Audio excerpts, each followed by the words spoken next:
ವರ್ಷ 1975 ಒಂದು ಆಂಬ್ಯುಲೆನ್ಸ್ ಮುಂಬೈನ ನಿರ್ಜನ ಬೀದಿಯಲ್ಲಿ ವೇಗವಾಗಿ ಚಲಿಸುತ್ತಿದೆ.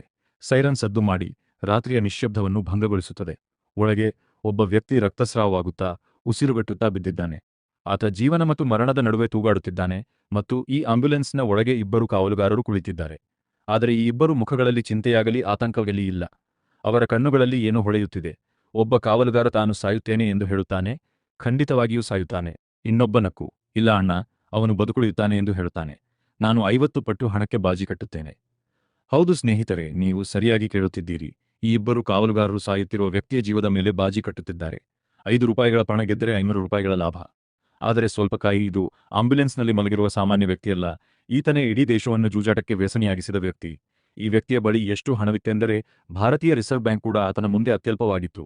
ಕಾರ್ಮಿಕರಿಂದ ಹಿಡಿದು ಗೃಹಿಣಿಯರವರೆಗೆ, ವಿದ್ಯಾರ್ಥಿಗಳವರೆಗೆ, ಮಂತ್ರಿಗಳವರೆಗೆ ಎಲ್ಲರೂ ಅದರ ಜಾಲದಲ್ಲಿ ಸಿಕ್ಕಿ ಹಾಕಿಕೊಂಡಿದ್ದರು. ಇದರ ಹೆಸರು ಬ್ರಿಜ್ ಭಟ್ಟಿ ಮತ್ತು ಇದರ ಕಥೆಯು ಮಟ್ಕಾ ರಾಜನ ಕಥೆಯಾಗಿದೆ. ಸಾಮಾನ್ಯ ಹತ್ತಿ ಗಿರಣಿ ಕಾರ್ಮಿಕನೊಬ್ಬ ಬಾಂಬೆಯ ಅತಿದೊಡ್ಡ ಜೂಜುಕೋರನಾಗುವುದು ಹೇಗೆ? ಆತ ಜೂಜಾಟದ ಇಂತಹ ಸಾಮ್ರಾಜ್ಯವನ್ನು ಹೇಗೆ ಕಟ್ಟಿಕೊಂಡನು ಎಂದರೆ ಸರ್ಕಾರವು ಅದಕ್ಕಾಗಿಯೇ ತಲೆಬಾಗತೊಡಗಿತು ಮತ್ತು ನಂತರ ಅದೇ ಸಾಮ್ರಾಜ್ಯವು ಅದನ್ನು ಹೇಗೆ ನಾಶಪಡಿಸಿತು.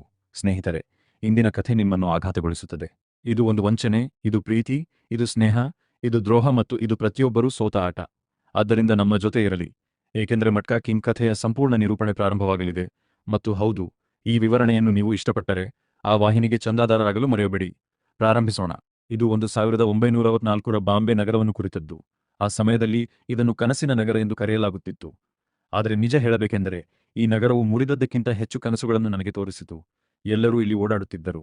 ಹಣದ ಹಿಂದೆ, ಗೌರವದ ಹಿಂದೆ, ಜೀವನದ ಹಿಂದೆ. ಮತ್ತು ಈ ಜನಸಮೂಹದಲ್ಲಿ ಒಬ್ಬ ವ್ಯಕ್ತಿ ಇದ್ದನು. ಆತನೆಂದರೆ ಬ್ರಿಜ್ ಭಟ್ಟಿ.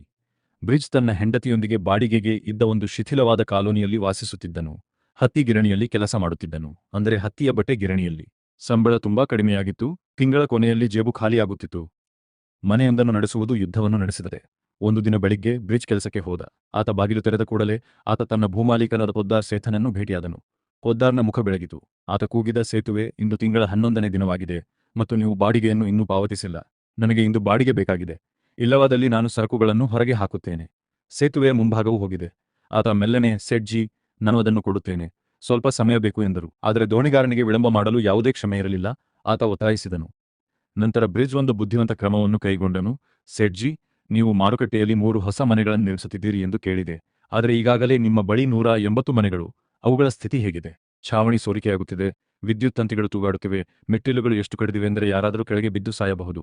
ಈ ವಿಷಯಗಳನ್ನು ಹೊಸ ಬಾಡಿಗೆದಾರಿಗೆ ತಿಳಿಸಿದರೆ ನಿಮ್ಮ ಮನೆಗೆ ಯಾರೂ ಬರುವುದಿಲ್ಲ. ಓದಾರ್ ಸೇಥನ ಮುಖ ಕೆಂಪಾಯಿತು. ಆತ ತಕ್ಷಣವೇ ತನ್ನ ಮನೋಭಾವವನ್ನು ಬದಲಾಯಿಸಿ, ಸರಿ, 20ನೇ ತಾರೀಖಿನೊಳಗೆ ಕೊಡಿ ಎಂದು ಹೇಳಿದರು. ಸ್ನೇಹಿತರೆ, ಇದು 1964ರಲ್ಲಿ ಬಾಂಬೆ. ಇಲ್ಲಿ ಯಾರೂ ಯಾರಿಗೂ 1 ಇಂಚು ರಿಯಾಯಿತಿಯನ್ನು ನೀಡಿಲ್ಲ. ಇಲ್ಲಿ ನಿಯಮವು ತುಂಬಾ ಸರಳವಾಗಿತ್ತು. ನೀವು ಯಾರನ್ನಾದರೂ ತಳ್ಳಿದರೆ ಮತ್ತು ಅವರನ್ನು ನೀರಿನಲ್ಲಿ ಬೀಳಿಸಿದರೆ, ಅಥವಾ ಯಾರಾದರೂ ನಿಮ್ಮನ್ನು ಬೀಳಿಸುತ್ತಾರೆ. ಇಲ್ಲಿ ಬದುಕುಳಿಯಲು ಪ್ರತಿಯೊಂದು ಕ್ಷೇತ್ರದಲ್ಲೂ ದೃಢವಾಗಿರುವುದು ಅಗತ್ಯವಾಗಿತ್ತು. ಈಗ ಆ ಕಾಲದ ಬಾಂಬೆಯ ಕಥೆಯನ್ನು ಅರ್ಥಮಾಡಿಕೊಳ್ಳಿ. ಆ ಸಮಯದಲ್ಲಿ ಬಾಂಬೆಯಲ್ಲಿ ಹತ್ತಿ ಗಿರಣಿಗಳು ಅಭಿವೃದ್ಧಿ ಹೊಂದುತ್ತಿದ್ದವು. ಈ ಗಿರಣಿಗಳಲ್ಲಿ ಸಾವಿರಾರು ಕಾರ್ಮಿಕರು ರಕ್ತ ಮತ್ತು ಬೆವರು ಸುರಿಸುತ್ತಾ ಶ್ರಮಿಸಿದರು. ಆದರೆ ಅವರ ಶ್ರಮವೂ ಕಡಿಮೆಯಾಗಿತ್ತು. ಅವರ ಹಗಲಿನ ವೇಳೆಯ ಆಯಾಸವನ್ನು ನಿವಾರಿಸಲು ಸಾಕಾಗುವಷ್ಟು ಮಾತ್ರ. ಮತ್ತು ಸ್ವಲ್ಪ ಹೆಚ್ಚು ಹಣ ಗಳಿಸುವ ಭರವಸೆಯಿಂದ ಈ ಕಾರ್ಮಿಕರು ಪ್ರತಿದಿನ 10ರಿಂದ 20 ಪೈಸೆಗಳವರೆಗೆ ಜೂಜಾಟ ಆಡುತ್ತಿದ್ದರು. ಈಗ ನೀವು ಇದು 1020 ಪೈಸೆ ಜೂಜು ಎಂದು ಯೋಚಿಸುತ್ತಿರಬಹುದು. ಆದರೆ ಇದು 1964ರಿಂದಲೂ ಇದೆ ಎಂಬುದನ್ನು ನೆನಪಿನಲ್ಲಿಡಿ. ಹಿಂದಿನ ಕಾಲದಲ್ಲಿ 100 ರೂಪಾಯಿಗಳು ಬಹಳಷ್ಟು ಹಣವಾಗಿತ್ತು. ಮತ್ತು ಈ ಜೂಜಿನ ಸಂಪೂರ್ಣ ಸಿಂಡಿಕೇಟ್ ಅನ್ನು ಯಾರು ನಡೆಸಿದರು? ಅದೇ ಮಾಲೀಕ ಲಾಲ್ ಜಿ ಭಾಯ್. ಈ ಜೂಜಾಟವು ವಾಸ್ತವವಾಗಿ ನ್ಯೂಯಾರ್ಕ್ನ ಕಾಟನ್ ಮಾರುಕಟ್ಟೆಯಿಂದ ಪ್ರಾರಂಭವಾಯಿತು. ಅಲ್ಲಿ ಹತ್ತಿಯ ಬೆಲೆಗಳು ಏರಿಳಿತಗೊಳ್ಳುತ್ತವೆ. ಬಾಂಬೆಯಲ್ಲಿ ಅದೇ ವಿಷಯದ ಮೇಲೆ ಪಂತಗಳನ್ನು ಇಡಲಾಗಿತ್ತು. ಆದರೆ ನ್ಯೂಯಾರ್ಕ್ ಈ ಪಂತವನ್ನು ನಿಲ್ಲಿಸಿದಾಗ ಲಾಲ್ಜಿ ಭಾಯ್ ತನಗಾಗಿ ಹೊಸ ವ್ಯವಸ್ಥೆಯನ್ನು ರಚಿಸಿದರು. ನಿಯಮ ಸರಳವಾಗಿತ್ತು. ದಿನವಿಡೀ ಕಾರ್ಮಿಕನು ಹಲಸಿನ ಮರದ ಹಲಗೆ ಮೇಲೆ ಒಂದು ಸಂಖ್ಯೆಯನ್ನು ಆಯ್ಕೆ ಮಾಡಿ ತನ್ನ ಇಚ್ಛೆಯಂತೆ ಹಣವನ್ನು ಅದರ ಮೇಲೆ ಇಡುತ್ತಿದ್ದನು. ಸಂಜೆ ಕರ್ತವ್ಯ ಮುಗಿದ ತಕ್ಷಣ ವ್ಯವಸ್ಥಾಪಕರು ಒಂದು ಡೆಕ್ ಕಾರ್ಡ್ಗಳನ್ನು ತೆಗೆದುಕೊಳ್ಳುತ್ತಾರೆ ಮತ್ತು ಹೊಂದಾಣಿಕೆಯ ಸಂಖ್ಯೆಯನ್ನು ಹೊಂದಿದ್ದವರು ಗೆಲ್ಲುತ್ತಿದ್ದರು. ಮತ್ತು ಈ ವ್ಯವಸ್ಥೆಯ ವ್ಯವಸ್ಥಾಪಕರು ಯಾರು? ಹೌದು, ನಮ್ಮ ಹೀರೋ ಬ್ರಿಡ್ಜ್ ಭಟ್ಟಿ. ಮನೆಯ ಮಾಲೀಕನ ಜಗಳ ಬಗೆಹರಿದು ಸೇತುವೆ ತಲುಪಿತ್ತು. ಆತ ನೇರವಾಗಿ ಲೆಕ್ಕ ಪರೀಕ್ಷಕನನ್ನು ಕೇಳಿದ, ನನ್ನ ಸಂಬಳ ಹೆಚ್ಚಾಗಿದೆಯೇ? ನನಗೆ ಉತ್ತರ ಗೊತ್ತಾಯಿತು, ಇಲ್ಲ. ಸೇತುವೆಯ ಹೃದಯವು ಕುಸಿಯಿತು. ದಯವಿಟ್ಟು ಯೋಚಿಸಿ ಸ್ನೇಹಿತರೆ, 3 ವರ್ಷಗಳ ಕಾಲ ಆತನ ಸಂಬಳವು 1 ಪೈಸೆಯನ್ನು ಹೆಚ್ಚಾಗಲಿಲ್ಲ. ಮತ್ತು ಆಗಲೇ ಆತ ಒಬ್ಬ ಮಹಿಳೆಯನ್ನು ಗಮನಿಸಿದ. ಒಬ್ಬ ಗೃಹಿಣಿ, ನಾಗರಿಕಳಂತೆ ಕಾಣುತ್ತಾ, ತನ್ನ ಕೈಗಳಿಂದ ನಡುಗುತ್ತಾ ಜೂಜಾಟದ ಸ್ಥಳದಲ್ಲಿ ನಿಂತಿದ್ದಳು. ಆತ 5ನೇ ಸಂಖ್ಯೆಯ ಮೇಲೆ ಪೂರ್ಣ 50 ರೂಪೀಸ್ ಪಣ ತೊಟ್ಟರು. ಇಡೀ ಜನಸಮೂಹವು ಸ್ತಬ್ಧವಾಯಿತು. 50 ರೂಪಾಯಿಗಳು ಅಂದಿನ ಕಾಲದಲ್ಲಿ ದೊಡ್ಡ ಮೊತ್ತವಾಗಿತ್ತು. ಸೇತುವೆ ಸ್ವಲ್ಪ ದೂರ ಸರಿದಿರುವಂತೆ ಭಾಸವಾಗುತ್ತಿದೆ. ಆತ ತಕ್ಷಣವೇ ಬ್ಯಾಟಿಂಗ್ ಮಾಡುವುದನ್ನು ನಿಲ್ಲಿಸಿದರು. ಮತ್ತು ಡ್ರಾ ಮಾಡಲು ಸಮಯವಾಗಿದೆ ಎಂದು ಲಾಲ್ಜಿ ಭಾಯ್ ಅವರಿಗೆ ತಿಳಿಸಿದರು. ಆದರೆ ಲಾಲ್ಜಿ ಭಾಯ್, ನಾನು ಬಯಸಿದಾಗ ಡ್ರಾ ನಡೆಯಲಿದೆ ಎಂದು ಉತ್ತರಿಸಿದರು. ಆತ ಒಳಗೆ ಹೋಗಿ ಎಲ್ಲ ದಾಖಲೆಗಳನ್ನು ನೋಡಿದರು ಮತ್ತು 5ನೇ ಸಂಖ್ಯೆಯಲ್ಲಿ ಅತಿ ಹೆಚ್ಚು ಹಣವನ್ನು ಹೂಡಿಕೆ ಮಾಡಲಾಗಿದೆ ಎಂದು ಅರ್ಥಮಾಡಿಕೊಂಡರು. ಮತ್ತು ಕನಿಷ್ಠ 7ನೇ ಸ್ಥಾನದಲ್ಲಿ ಆತ ಹೊರಬಂದು ಕಾರ್ಡ್ಗಳನ್ನು ಸರಿಸುತ್ತಾ 7ನೇ ಸಂಖ್ಯೆಯನ್ನು ವಿಜೇತ ಎಂದು ಸೂಚಿಸುತ್ತಾ ಸೇತುವೆಯ ಕಡೆಗೆ ತೋರಿಸಿದ. ಬ್ರಿಡ್ಜ್ನ ಕೈಯಲ್ಲಿ ಈಗಾಗಲೇ 5 ಆಫ್ ಇತ್ತು, ಆದರೆ ಮಾಲೀಕನ ಆರ್ಡರಲ್ಲಿತ್ತು. ಹತಾಶೆಯಲ್ಲಿ ಆತ 7ನೇ ಸಂಖ್ಯೆಯನ್ನು ಎಳೆದು ಆತನನ್ನು ವಿಜೇತನೆಂದು ಘೋಷಿಸಿದರು ಮತ್ತು 50 ರೂಪಾಯಿಗಳನ್ನು ವ್ಯಯಿಸಿದ ಮಹಿಳೆಯ ಹೃದಯವು ಮುರಿದು ಹೋಗುತ್ತದೆ. ಅವಳು ಬಿದ್ದು ನೆಲಕ್ಕೆ ಬಿದ್ದಳು. ಸ್ವಲ್ಪ ಸಮಯದ ನಂತರ ಬ್ರಿಡ್ಜ್ ಆ ಮಹಿಳೆಯನ್ನು ಹತ್ತಿರದ ಹೋಟೆಲಿಗೆ ಕರೆದೊಯ್ದನು. ಒಂದು ಬೆಚ್ಚಗಿನ ಚಹಾವನ್ನು ನೀಡಲಾಯಿತು ಮತ್ತು ಮೃದುವಾದ ಧ್ವನಿಯಲ್ಲಿ, ಸಹೋದರಿ, ನೀವು ಇಷ್ಟು ದೊಡ್ಡ ಪಣ ಕಟ್ಟಿದ್ದು ಯಾಕೆ ಎಂದು ಕೇಳಲಾಯಿತು. ಆ ಮಹಿಳೆಯ ಮುಖದಿಂದ ಕಣ್ಣೀರು ಸುರಿಯಿತು. ಮೃದುವಾಗಿ ಮಾತನಾಡುತ್ತಾ ಆಕೆ, ಸರ್, ನನ್ನ ಪತಿ ತುಂಬಾ ಅನಾರೋಗ್ಯದಿಂದಿದ್ದಾರೆ ಎಂದು ಹೇಳಿದರು. ಚಿಕಿತ್ಸೆಗೆ ಹಣ ಅಗತ್ಯವಿದೆ. ನನಗೆ ಬೇರೆ ಆಯ್ಕೆ ಇರಲಿಲ್ಲ. ಸೇತುವೆಯ ಹೃದಯವು ಕರಗಿ ಹೋಯಿತು. ಅವನು ಹೇಳಿದನು, ಸಹೋದರಿ, ಈ ಜೂಜು ಇನ್ನು ಮುಂದೆ ಪ್ರಾಮಾಣಿಕವಾಗಿಲ್ಲ. ಎಲ್ಲವೂ ಲಾಲ್ಜಿ ಭಾಯ್ನ ನಿಯಂತ್ರಣದಲ್ಲಿರುತ್ತಿದ್ದವು ಮತ್ತು ಆತ ತನ್ನ ಜೇಬಿನಿಂದ ಸ್ವಲ್ಪ ಹಣವನ್ನು ತೆಗೆದುಕೊಂಡು ಆ ಮಹಿಳೆಗೆ ನೀಡುತ್ತಿದ್ದನು. ನಂತರ ಆತ, ನೀನು ಮತ್ತೆ ಜೂಜಾಟಕ್ಕೆ ಎಂದಿಗೂ ಹತ್ತಿರ ಬರದಂತೆ ನೋಡಿಕೊಳ್ಳುತ್ತೇನೆ ಎಂದು ವಚನವಿತ್ತನು. ಅಳುತ್ತಾ ಆ ಮಹಿಳೆ, ಸಹೋದರ, ನಾನು ಈ ಸಾಲವನ್ನು ಖಂಡಿತವಾಗಿಯೂ ಮರುಪಾವತಿ ಮಾಡುತ್ತೇನೆ. ನಾನು ಖಂಡಿತವಾಗಿಯೂ ಅದನ್ನು ಒಂದು ದಿನ ಮರುಪಾವತಿ ಮಾಡುತ್ತೇನೆ ಎಂದು ಹೇಳಿದಳು. ನೆನಪಿಡಿ ಸ್ನೇಹಿತರೆ, ಈ ಮಹಿಳೆ ಕಥೆಯ ತಿರುವು ತರುವಳು. ಸಂಜೆ ಬ್ರಿಡ್ಜ್ ಮನೆಗೆ ಮರಳಿದ. ಅವರ ಪತ್ನಿ ಗರ್ಭಿಣಿಯಾಗಿದ್ದರು. ಸ್ವಲ್ಪ ಸಮಯದವರೆಗೆ ಅವನ ಮನಸ್ಸು ಹಗುರವಾಗಿತ್ತು. ಆದರೆ ಮನೆಯಲ್ಲಿ ಇನ್ನೊಬ್ಬ ವ್ಯಕ್ತಿ ಇದ್ದನು, ಬ್ರಿಡ್ಜ್ನ ಕಿರಿಯ ಸಹೋದರ ಲಚ್ಚು. ಲಚ್ಚು ಹೇಗಿತ್ತು? ಸಂಪೂರ್ಣವಾಗಿ ಹಾಳಾಗಿದೆ. ಯಾವುದೇ ಕೆಲಸವಿಲ್ಲ, ಯಾವುದೇ ವ್ಯವಹಾರವಿಲ್ಲ, ಕೇವಲ ಕಾರ್ಡ್ಗಳು ಮತ್ತು ಭಿಕ್ಷುಕರು ಮಾತ್ರ ಇಡೀ ದಿನ. ಆ ಸಮಯದಲ್ಲಿ ಬಾಗಿಲನ್ನು ಬಲವಂತವಾಗಿ ಮುಚ್ಚಲಾಯಿತು. ಒಬ್ಬ ಗೂಢಚಾರನು ಪ್ರವೇಶಿಸಿದನು. ಆತ ಜಿನು ಗುರು ಲಚ್ಚುವನ್ನು ಕರೆದಿದ್ದಾರೆ ಎಂದು ಹೇಳಿದರು. ಜಿನು ಮಾಸ್ಟರ್ ಎಂಬ ಹೆಸರನ್ನು ಕೇಳಿದಾಗ ಲಚ್ಚುವಿನ ಇಂದ್ರಿಯಗಳು ಗಾಬರಿಗೊಂಡವು. ಸತ್ಯವೇನೆಂದರೆ ಲಚ್ಚು ಜಿನುವಿನಿಂದ ಬಡ್ಡಿಗೆ 5,000 ರೂಪೀಸ್ ಸಾಲ ಪಡೆದುಕೊಂಡಿದ್ದನು ಮತ್ತು ಅದನ್ನು ಮರುಪಾವತಿಸಲು ಸಾಧ್ಯವಾಗಲಿಲ್ಲ. ಭಯದಿಂದ ಅವನು ಹಿಂಬಾಗಿಲಿನಿಂದ ಓಡಿಹೋಗಿ ನೇರವಾಗಿ ಮನೆಗೆ ಹೋದನು. ಆದರೆ ಜಿನು ಮತ್ತು ಅವನ ಜನರು ಅವನನ್ನು ಮನೆಯವರೆಗೆ ಬೆನ್ನಟ್ಟಿದರು. ಬ್ರಿಡ್ಜ್ನ ಕಣ್ಣೆದುರೆ ಅವರು ರೇಖೆಯನ್ನು ದಾಟಿ ಹೋದ ಲಚ್ಚುವನ್ನು ಹೊಡೆಯಲು ಪ್ರಾರಂಭಿಸಿದರು. ಅವನು ಲಚ್ಚುವಿನ ಬೆರಳನ್ನು ಕತ್ತರಿಸಲು ಪ್ರಾರಂಭಿಸಿದನು. ತನ್ನ ಸಹೋದರನನ್ನು ಉಳಿಸಲು ಬ್ರಿಡ್ಜ್ ಕೂಗಿದ ಮತ್ತು ಹೇಳಿದ, ನಿಲ್ಲಿ, ನಾನು 5,000ಕ್ಕೆ ಬದಲಾಗಿ 10,000 ರೂಪೀಸ್ ಕೊಡುತ್ತೇನೆ. ಜಿನು ನಿಂತು ರಕ್ತಸಿಕ್ತ ಬೆರಳನ್ನು ಬಿಟ್ಟು ಬ್ರಿಡ್ಜ್ಗೆ 10 ದಿನಗಳನ್ನು ಕೊಟ್ಟನು ಮತ್ತು ಎಚ್ಚರಿಕೆ ನೀಡಿದನು. 10 ದಿನಗಳಲ್ಲಿ ಹಣ ಬರದಿದ್ದರೆ ಬ್ರಿಡ್ಜ್, ನಾನು ನಿಮ್ಮ ಕೈಯನ್ನು ಕತ್ತರಿಸಿಬಿಡುತ್ತೇನೆ. ಸ್ನೇಹಿತರೆ, ಮನೆಯ ಖರ್ಚುಗಳನ್ನು ನಿರ್ವಹಿಸುವುದು ಈಗಾಗಲೇ ಕಷ್ಟಕರವಾಗಿತ್ತು ಮತ್ತು ಈಗ ಕೇವಲ 10 ದಿನಗಳಲ್ಲಿ 10,000 ರೂಪಾಯಿಗಳ ಹೊರೆಯೂ ಇದೆ. ಸೇತುವೆಯ ತಲೆ ತಿರುಗಿತು. ಆದರೂ ಅವನು ಲಚ್ಚುವನ್ನು ಆಸ್ಪತ್ರೆಗೆ ಕರೆದೊಯ್ದನು ಮತ್ತು ಅವನ ಬೆರಳಿಗೆ ಬ್ಯಾಂಡೇಜ್ ಕಟ್ಟಿದನು ಮತ್ತು ಅವನ ಹೃದಯದಲ್ಲಿ ಅವನು ಲಚ್ಚುವಿನ ಮೇಲೆ ತುಂಬಾ ಕೋಪಗೊಂಡನು. ಈ ಮೂರ್ಖನು ರಾತ್ರೋರಾತ್ರಿ ಶ್ರೀಮಂತನಾಗಲು ಷೇರು ಮಾರುಕಟ್ಟೆಯಲ್ಲಿ ಹಣವನ್ನು ಹೂಡಿಕೆ ಮಾಡಿದ್ದನು ಮತ್ತು ಎಲ್ಲವನ್ನೂ ಕಳೆದುಕೊಂಡಿದ್ದನು. ಮರುದಿನ ಸೇತುವೆಯನ್ನು ತಲುಪಲಾಯಿತು. ಪತಿ ಅನಾರೋಗ್ಯದಿಂದ ಬಳಲುತ್ತಿದ್ದಾನೆ. ಹಣ ಬೇಕಾಗಿದೆ ಎಂದು ಲಾಲ್ಜಿ ಭಾಯ್ ಅವರಿಗೆ ಮನವಿ ಮಾಡಲಾಯಿತು. ಲಾಲ್ಜಿ ಭಾಯ್ನ ಪ್ರತಿಕ್ರಿಯೆ, ಒಂದು ಕಠಿಣ ಛೀಮಾರಿ, ನೀವು ಕೆಲಸಕ್ಕೆ ಗಮನ ನೀಡುತ್ತಿಲ್ಲ. ನೀವು ಕೇವಲ ಹಣದ ಬಗ್ಗೆ ಮಾತನಾಡುತ್ತಿದ್ದೀರಿ. ಇಲ್ಲಿಂದ ಹೊರಟು ಹೋಗಿ. ಸೇತುವೆ ಖಾಲಿಯಾಗಿದೆ. ನಾನು ಖಾಲಿ ಕೈಯಿಂದ ಹಿಂದಿರುಗಿದೆ. ಈಗ ಹಣ ಬಂದರೆ ಅದು ಎಲ್ಲಿಂದ ಬಂತು? ಜೂಜಾಟದಲ್ಲಿ ಆಡುವುದು ಸಹ ಪ್ರಯೋಜನಕಾರಿಯಲ್ಲ, ಏಕೆಂದರೆ ಫಲಿತಾಂಶವನ್ನು ಸ್ವತಃ ಲಾಲ್ಜಿ ಭಾಯ್ ನಿಯಂತ್ರಿಸುತ್ತಾರೆ. 3 ದಿನಗಳು ಈಗಾಗಲೇ ಕಳೆದಿದ್ದವು. ಕೇವಲ 7 ದಿನಗಳು ಉಳಿದಿದ್ದವು. ಬ್ರಿಡ್ಜ್ ಯೋಚಿಸಿದ, ನಾನು ಲಾಲ್ಜಿ ಭಾಯ್ಗೆ ಕೊನೆಯ ಬಾರಿಗೆ ಮನವಿ ಮಾಡುತ್ತೇನೆ. ಆ ದಿನ ಕುದುರೆ ಓಟವಿತ್ತು. ದೊಡ್ಡ ಪಣಗಳನ್ನು ಇಡಲಾಗಿತ್ತು. ಲಾಲ್ಜಿ ಭಾಯ್ ಅಲ್ಲಿದ್ದರು. ಸೇತುವೆ ಕೂಡ ತಲುಪಿತು. ಆದರೆ ಅಲ್ಲಿಗೆ ಪ್ರವೇಶಿಸುವುದು ಎಷ್ಟು ಸುಲಭವಾಗಿತ್ತು. ಕಾವಲುಗಾರರು ಅವನನ್ನು ತಡೆದು, ಶ್ರೀಮಂತ ಜನರು ಮಾತ್ರ ಇಲ್ಲಿಗೆ ಬರುತ್ತಾರೆ ಎಂದು ಹೇಳಿದರು. ಎಲ್ಲಿಗೆ ಹೋಗುತ್ತಿದ್ದೀರಿ? ಹೇಗೋ ಸೇತುವೆ ಒಳಕ್ಕೆ ಹೋಗಿ. ಆತನ ನೋಟವು ಒಂದು ಸಂಖ್ಯೆಯ ಕುದುರೆಯ ಮೇಲೆ ಬಿತ್ತು. ಇದನ್ನು ನೋಡಿದ ಆತನಿಗೆ ಈ ಕುದುರೆಗೆ ವಿಶೇಷ ತರಬೇತಿ ನೀಡಲಾಗಿದೆ ಎಂಬುದು ಅರ್ಥವಾಯಿತು. ಆದರೆ ಆತ ಏನು ಮಾಡಬೇಕು? ಪಣ ಕಟ್ಟಲು ಅವನ ಬಳಿ ಹಣ ಇರಲಿಲ್ಲ. ದೂರದಿಂದಲೇ ಆತ ಲಾಲ್ಜಿ ಭಾಯ್ಗೆ ಕರೆ ಮಾಡಿ, ಸರ್, ನಿಮಗೆ ಹಣ ಬೇಕೆ? ಇಂತಹ ಜನಸಂದಣಿಯಲ್ಲಿ ಹಣ ಕೇಳುವುದು. ಲಾಲ್ಜಿ ಭಾಯ್ ಕೋಪಗೊಂಡು ನಿಂದಿಸಲು ಪ್ರಾರಂಭಿಸಿದನು ಮತ್ತು ಸೇತುವೆ ಕೂಡ ಕೋಪಗೊಂಡಿತು. ಆತ ತಿರುಗೇಟು ನೀಡಿ ಸಾಕಾಯಿತು, ಇನ್ನೇನು ಬೇಕಿತ್ತು ಎಂದನು. ಲಾಲ್ಜಿ ಭಾಯ್ ಕಾವಲುಗಾರರಿಗೆ ಸಂಕೇತ ನೀಡಿ ಸೇತುವೆಯನ್ನು ಹೊರಕ್ಕೆ ತಳ್ಳಿ ಅವರನ್ನು ತಳ್ಳಿದನು. ಸೇತುವೆ ಕುಸಿದು ನನ್ನ ಕೈಯಿಂದ ರಕ್ತ ಹರಿಯಲು ಪ್ರಾರಂಭವಾಯಿತು. ಆತ ರಸ್ತೆಯಲ್ಲಿ ಕುಳಿತಿದ್ದ, ಆದರೆ ಯಾರೂ ಆತನತ್ತ ನೋಡಲೇ ಇಲ್ಲ. ಆಗ ಒಂದು ಮೃದುವಾದ ಧ್ವನಿ ಬಂತು, ನೀವು ನೋವುಂಡಿದ್ದೀರಿ, ಈ ಕರವಸ್ತ್ರವನ್ನು ತೆಗೆದುಕೊಳ್ಳಿ. ಸೇತುವೆ ನೋಡುತ್ತಾ ಅಲ್ಲಿ ಒಬ್ಬ ಸುಂದರವಾದ ಮಹಿಳೆ ನಿಂತಿರುವುದನ್ನು ನೋಡಿದನು. ಆಕೆಯ ಹೆಸರು ಗುಲ್ರುಖ್ ಎಂದಾಗಿತ್ತು. ಬ್ರಿಡ್ಜ್ ಆತನಿಗೆ ಧನ್ಯವಾದ ಹೇಳಿದನು ಮತ್ತು ಆತನಿಗೆ ಸಲಹೆ ನೀಡಿದನು, ನೀವು ಪಣ ತೊಡಲು ಬಯಸಿದರೆ ಒಂದು ಸಂಖ್ಯೆಯ ಕುದುರೆಯ ಮೇಲೆ ಪಣ ಹಾಕಿರಿ, ಅವನು ಗೆಲ್ಲುತ್ತಾನೆ. ಗುಲ್ರುಖ್ಗೆ ತನ್ನದೇ ಆದ ಕಥೆಯೂ ಇತ್ತು. 1 ವರ್ಷದ ಹಿಂದೆ ಆಕೆಯ ಪತಿ ತೀರಿಕೊಂಡರು. ಆಕೆಯ ಅತ್ತೆ ಮಾವಂದಿರು ಆಕೆಯನ್ನು ದುರದೃಷ್ಟಕರ, ಅಶುಭ ಮಹಿಳೆ ಎಂದು ಕರೆದು ಆಕೆಯನ್ನು ಹೊರಹಾಕಿದ್ದರು. ಕಳಪೆ ಪ್ರದರ್ಶನದ ನಂತರ ತಾನು ತನ್ನ ಆತ್ಮವಿಶ್ವಾಸವನ್ನು ಮರಳಿ ಗೆಲ್ಲಬಹುದು ಎಂಬ ಭರವಸೆ ಕಳೆದುಕೊಂಡಿದ್ದಳು. ಸೇತುವೆಯ ಬಗ್ಗೆ ಕೇಳಿದ ಆತ ಕುತೂಹಲಗೊಂಡನು. ಆತ ಒಂದು ಸಂಖ್ಯೆಯ ಕುದುರೆಯ ಮೇಲೆ ಪಣ ತೊಟ್ಟನು ಮತ್ತು ಆತ ವಾಸ್ತವವಾಗಿ ಗೆದ್ದನು. ಆ ಒಂದು ಕ್ಷಣದಲ್ಲಿ ಗುಲ್ರುಖ್ನ ಆತ್ಮವಿಶ್ವಾಸವು ಮರಳಿತು. ತನ್ನ ಅದೃಷ್ಟ ಅಷ್ಟು ಕೆಟ್ಟದ್ದಲ್ಲ ಎಂದು ಆತ ಅರಿತುಕೊಂಡನು. ಈಗ ನಾವು ಸೇತುವೆಯ ಬಗ್ಗೆ ಮಾತನಾಡೋಣ. ಲಾಲ್ಜಿಗೆ ಈ ಜಗಳಕ್ಕೆ ಶಿಕ್ಷೆ ವಿಧಿಸಲಾಯಿತು. ಆತನನ್ನು ವ್ಯವಸ್ಥಾಪಕ ಸ್ಥಾನದಿಂದ ಕಾರ್ಮಿಕನ ಸ್ಥಾನಕ್ಕೆ ಇಳಿಸಲಾಯಿತು. ಸೇತುವೆ ಸಂಪೂರ್ಣವಾಗಿ ಮುರಿದು ಹೋಗಿತ್ತು. ನಂತರ ಮತ್ತೊಬ್ಬ ಕಾರ್ಮಿಕ ಡ್ಯಾಗ್ಡು ಆತನ ಬಳಿಗೆ ಬಂದನು. ಡಾಗ್ಡುವಿನ ಒಂದು ಕಾಲು ಅಂಗವಿಕಲನಾಗಿದ್ದರಿಂದ ಯಾರೂ ಆತನಿಗೆ ಕೆಲಸ ನೀಡಲಿಲ್ಲ. ಆದರೆ ಕೆಲವು ದಿನಗಳ ಹಿಂದೆ ಬ್ರಿಡ್ಜ್ ಆತನಿಗೆ ಅವಕಾಶ ನೀಡಿದ್ದರಿಂದ ಡಾಗ್ಡು ಬ್ರಿಡ್ಜ್ಗೆ ಕೃತಜ್ಞನಾಗಿದ್ದನು. ಬ್ರಿಡ್ಜ್ ತನ್ನ ನೋವನ್ನು ಡ್ಯಾಗ್ಡು ಜೊತೆ ಹಂಚಿಕೊಂಡನು ಮತ್ತು ನಂತರ ಲಾಲ್ಜಿ ಭಾಯ್ನ ಈ ವಂಚನೆಯ ಸಾಮ್ರಾಜ್ಯವನ್ನು ನಾಶಮಾಡುವುದಾಗಿ ನಿರ್ಧರಿಸಿದನು. ಮನೆಗೆ ಹೋಗಿ ಕಾರ್ ಬ್ರಿಡ್ಜ್ ತನ್ನ ಹೆಂಡತಿಯನ್ನು ಆಭರಣಗಳನ್ನು ಕೇಳಿದನು. ಮರುದಿನ ಆತ ತನ್ನದೇ ಆದ ಜೂಜಾಟವನ್ನು ಪ್ರಾರಂಭಿಸಿದನು. ವದಂತಿಗಳ ಮೂಲಕ ಮಾರುಕಟ್ಟೆಯಲ್ಲಿ ಸುದ್ದಿ ಹರಡಿತು. ಇಲ್ಲಿ ಪ್ರಾಮಾಣಿಕ ಜೂಜಾಟ. 1 ರೂಪಾಯಿಗೆ 9 ರೂಪಾಯಿಗಳು. ಕೇವಲ 4 ಅಥವಾ 5 ಜನರು ಮಾತ್ರ ಬಂದರು. ಹೆಚ್ಚು ಆಸಕ್ತಿ ತೋರಲಿಲ್ಲ. ಆತ ಹೊಸಬನಾಗಿದ್ದರಿಂದ ಜನರು ಆತನನ್ನು ಗಂಭೀರವಾಗಿ ಪರಿಗಣಿಸುತ್ತಿರಲಿಲ್ಲ. ಬ್ರಿಡ್ಜ್ ಮನೆಗೆ ಹಿಂದಿರುಗಿದಾಗ ಚಿಂತಾಕ್ರಾಂತನಾಗಿದ್ದನು. ಜಿನ್ನುಗೆ ಹಣವನ್ನು ಪಾವತಿಸಲು 5 ದಿನಗಳು ಉಳಿದಿದ್ದವು. ನಾನು ಮನೆಗೆ ಬಂದಾಗ ಕಲೋನಿಯೊಂದರಲ್ಲಿ ಮಾಸಿಕ ಲಾಟರಿ ನಡೆಯುತ್ತಿರುವುದನ್ನು ಕಂಡೆ. ಮೊಡಕೆಯ ಒಳಗೆ ಚಪ್ಪಟೆ ಕಾಗದ ತುಂಡುಗಳಿದ್ದವು. ಹೆಸರು ಹೊರಬಂದಿತ್ತು. ತನ್ನ ಹೆಸರನ್ನು ಮತ್ತೆ ಉಲ್ಲೇಖಿಸದ ಕಾರಣ ಬ್ರಿಡ್ಜ್ನ ಪತ್ನಿ ದುಃಖಿತರಾಗಿದ್ದಳು. ಈ ಬಾರಿ ಪ್ರಜಾಕ್ತಾ ಸಬ್ನಿಗಳ ಹೆಸರು ಪ್ರಸ್ತಾಪವಾಯಿತು. ಬ್ರಿಡ್ಜ್ ಕೋಲಿನಿಂದ ಮಡಕೆಯನ್ನು ಎತ್ತಿಕೊಂಡು ಮನೆಗೆ ಬಂದನು. ನಾನು ಉಳಿದ ಸ್ಲಿಪ್ಗಳನ್ನು ತೆರೆದು ಆಶ್ಚರ್ಯಚಕಿತನಾದೆ. ಎಲ್ಲ ಚೀಟಿಗಳಲ್ಲಿ ಪ್ರಜಾಕ್ತಾ ಸಬ್ನಿಸ್ ಎಂಬ ಒಂದೇ ಹೆಸರು ಬರೆಯಲಾಗಿತ್ತು. ಹಾಗಾಗಿ ಆ ಎಲ್ಲ ಲಾಟರಿ ಹಗರಣವೂ ಒಂದು ಹಗರಣವೇ. ಈ ಕಲ್ಪನೆಯು ಬ್ರೈನ್ನ ಮನಸ್ಸಿನಲ್ಲಿ ಮಹತ್ವಾಕಾಂಕ್ಷೆಯ ಯೋಜನೆಯನ್ನು ಹುಟ್ಟುಹಾಕಿತು. ಆತ ಇಡೀ ಜಗತ್ತಿನಲ್ಲಿ ಜೂಜಾಟವನ್ನು ಹೇಗೆ ಕುಶಲತೆಯಿಂದ ನಿರ್ವಹಿಸಲಾಗುತ್ತದೆ ಎಂಬುದನ್ನು ಅರ್ಥಮಾಡಿಕೊಂಡರು. ಮರುದಿನ ಆತ ಹೊಸ ಯೋಚನೆಯೊಂದಿಗೆ ತನ್ನ ಗುಹೆಗೆ ಬಂದನು. ಇಂದು ಕೆಲವರು ಬಂದಿದ್ದರು. 7ನೇ ಸಂಖ್ಯೆಯಲ್ಲಿ ಯಾವುದೇ ಹಣವಿಲ್ಲ ಮತ್ತು 2ನೇ ಸಂಖ್ಯೆಯಲ್ಲಿ ಕೇವಲ 10 ಪೈಸೆಗಳು ಮಾತ್ರ ಇರುವುದನ್ನು ಆತ ನೋಡಿದರು. ಈಗ ಸೇತುವೆಯ ಮುಖ್ಯ ಭಾಗವನ್ನು ನೋಡೋಣ. ಮೊದಲು ಆತ ಕಾರ್ಡ್ಗಳ ಡೆಕ್ನಿಂದ ರಾಜ, ರಾಣಿ ಮತ್ತು ಜಾಕರ್ಗಳ ಕಾರ್ಡ್ಗಳನ್ನು ಹೊರತೆಗೆದನು. ಹೇಳಿ, ಅವು ಸಂಖ್ಯೆಗಳೇ ಅಲ್ಲ, ಕಪ್ಪು ಬಣ್ಣದಲ್ಲಿಯೂ ಇಲ್ಲ. ಈ ಕಾರ್ಡ್ ಹೊರಬಿದ್ದರೆ ನೀವೆಲ್ಲರೂ ಸೋಲುತ್ತೀರಿ. ಆದ್ದರಿಂದ ಅದನ್ನು ಏಕೆ ಇಟ್ಟುಕೊಳ್ಳಬೇಕು? ನಂತರ ಆತ ಕಾರ್ಡ್ಗಳನ್ನು ಪದೇ ಪದೇ ಬದಲಾಯಿಸುತ್ತಾ ಅದೇ ಸಂಖ್ಯೆ 7 ಅಥವಾ 2 ಅನ್ನು ಹೊರತನನು. ಕೈ ಸ್ವಚ್ಛತೆಯ ಮೂಲಕ ಹೇಗೆ ಮೋಸ ಹೋಗಬೇಕು ಎಂಬುದನ್ನು ಜನರಿಗೆ ತೋರಿಸುತ್ತಿದ್ದನು. ನಂತರ ಆತ, ನೋಡಿ, ನನ್ನ ಆಟದಲ್ಲಿ ಎಲ್ಲವೂ ಪಾರದರ್ಶಕವಾಗಿರುತ್ತದೆ. ಕಾರ್ಡ್ಗಳನ್ನು ಶಫಿಂಗ್ ಮಾಡಿದ ನಂತರ ನಾನು ಅವುಗಳನ್ನು ಮೇಜಿನ ಮೇಲೆ ಇಡುತ್ತೇನೆ. ಯಾರು ಪಾವತಿಸುತ್ತಾರೋ ಅವರು ತಮ್ಮ ಕೈಯಲ್ಲಿ ಕಾರ್ಡ್ನೊಂದಿಗೆ ತಮ್ಮ ಹೆಸರನ್ನು ಸಹಿ ಹಾಕುತ್ತಾರೆ. ಹೀಗೆ ತಮ್ಮ ಭವಿಷ್ಯವನ್ನು ಮುಚ್ಚುತ್ತಾರೆ. ಅದು ಏನು? ಮರುದಿನವೇ ಜನರು ಗುಂಪುಗಳಾಗಿ ಸೇರಿ ಜನಸಮೂಹವನ್ನು ರಚಿಸತೊಡಗಿದರು. ಈ ಸುದ್ದಿ ಲಾಲ್ಜಿ ಭಾಯ್ಗೆ ತಲುಪಿತು. ಅವರು ತಮ್ಮ ಮಿತ್ರರಿಗೆ 300 ರೂಪಾಯಿಗಳನ್ನು ಕಳುಹಿಸಿದರು. ಸಾಂಬಾ 100 ರೂಪಾಯಿಗಳಿಗೆ 3 ಸಂಖ್ಯೆಗಳನ್ನು ತೆಗೆದುಕೊಂಡಿತು. ಬ್ರಿಜ್ಗೆ ಉಸಿರಾಟ ಕಷ್ಟವಾಗುತ್ತಿದೆ. ಅಷ್ಟೊಂದು ದೊಡ್ಡ ಮೊತ್ತದ ಪಣ. ನಾನು ಗೆದ್ದರೆ ನಾನು ನನ್ನ ಸ್ವಂತ ಖರ್ಚಿನಿಂದ ಪಾವತಿಸಬೇಕಾಗುತ್ತದೆ. ಆದರೆ ಅದೃಷ್ಟವು ಬ್ರಿಡ್ಜ್ಗೆ ಒಲವು ತೋರಿತು.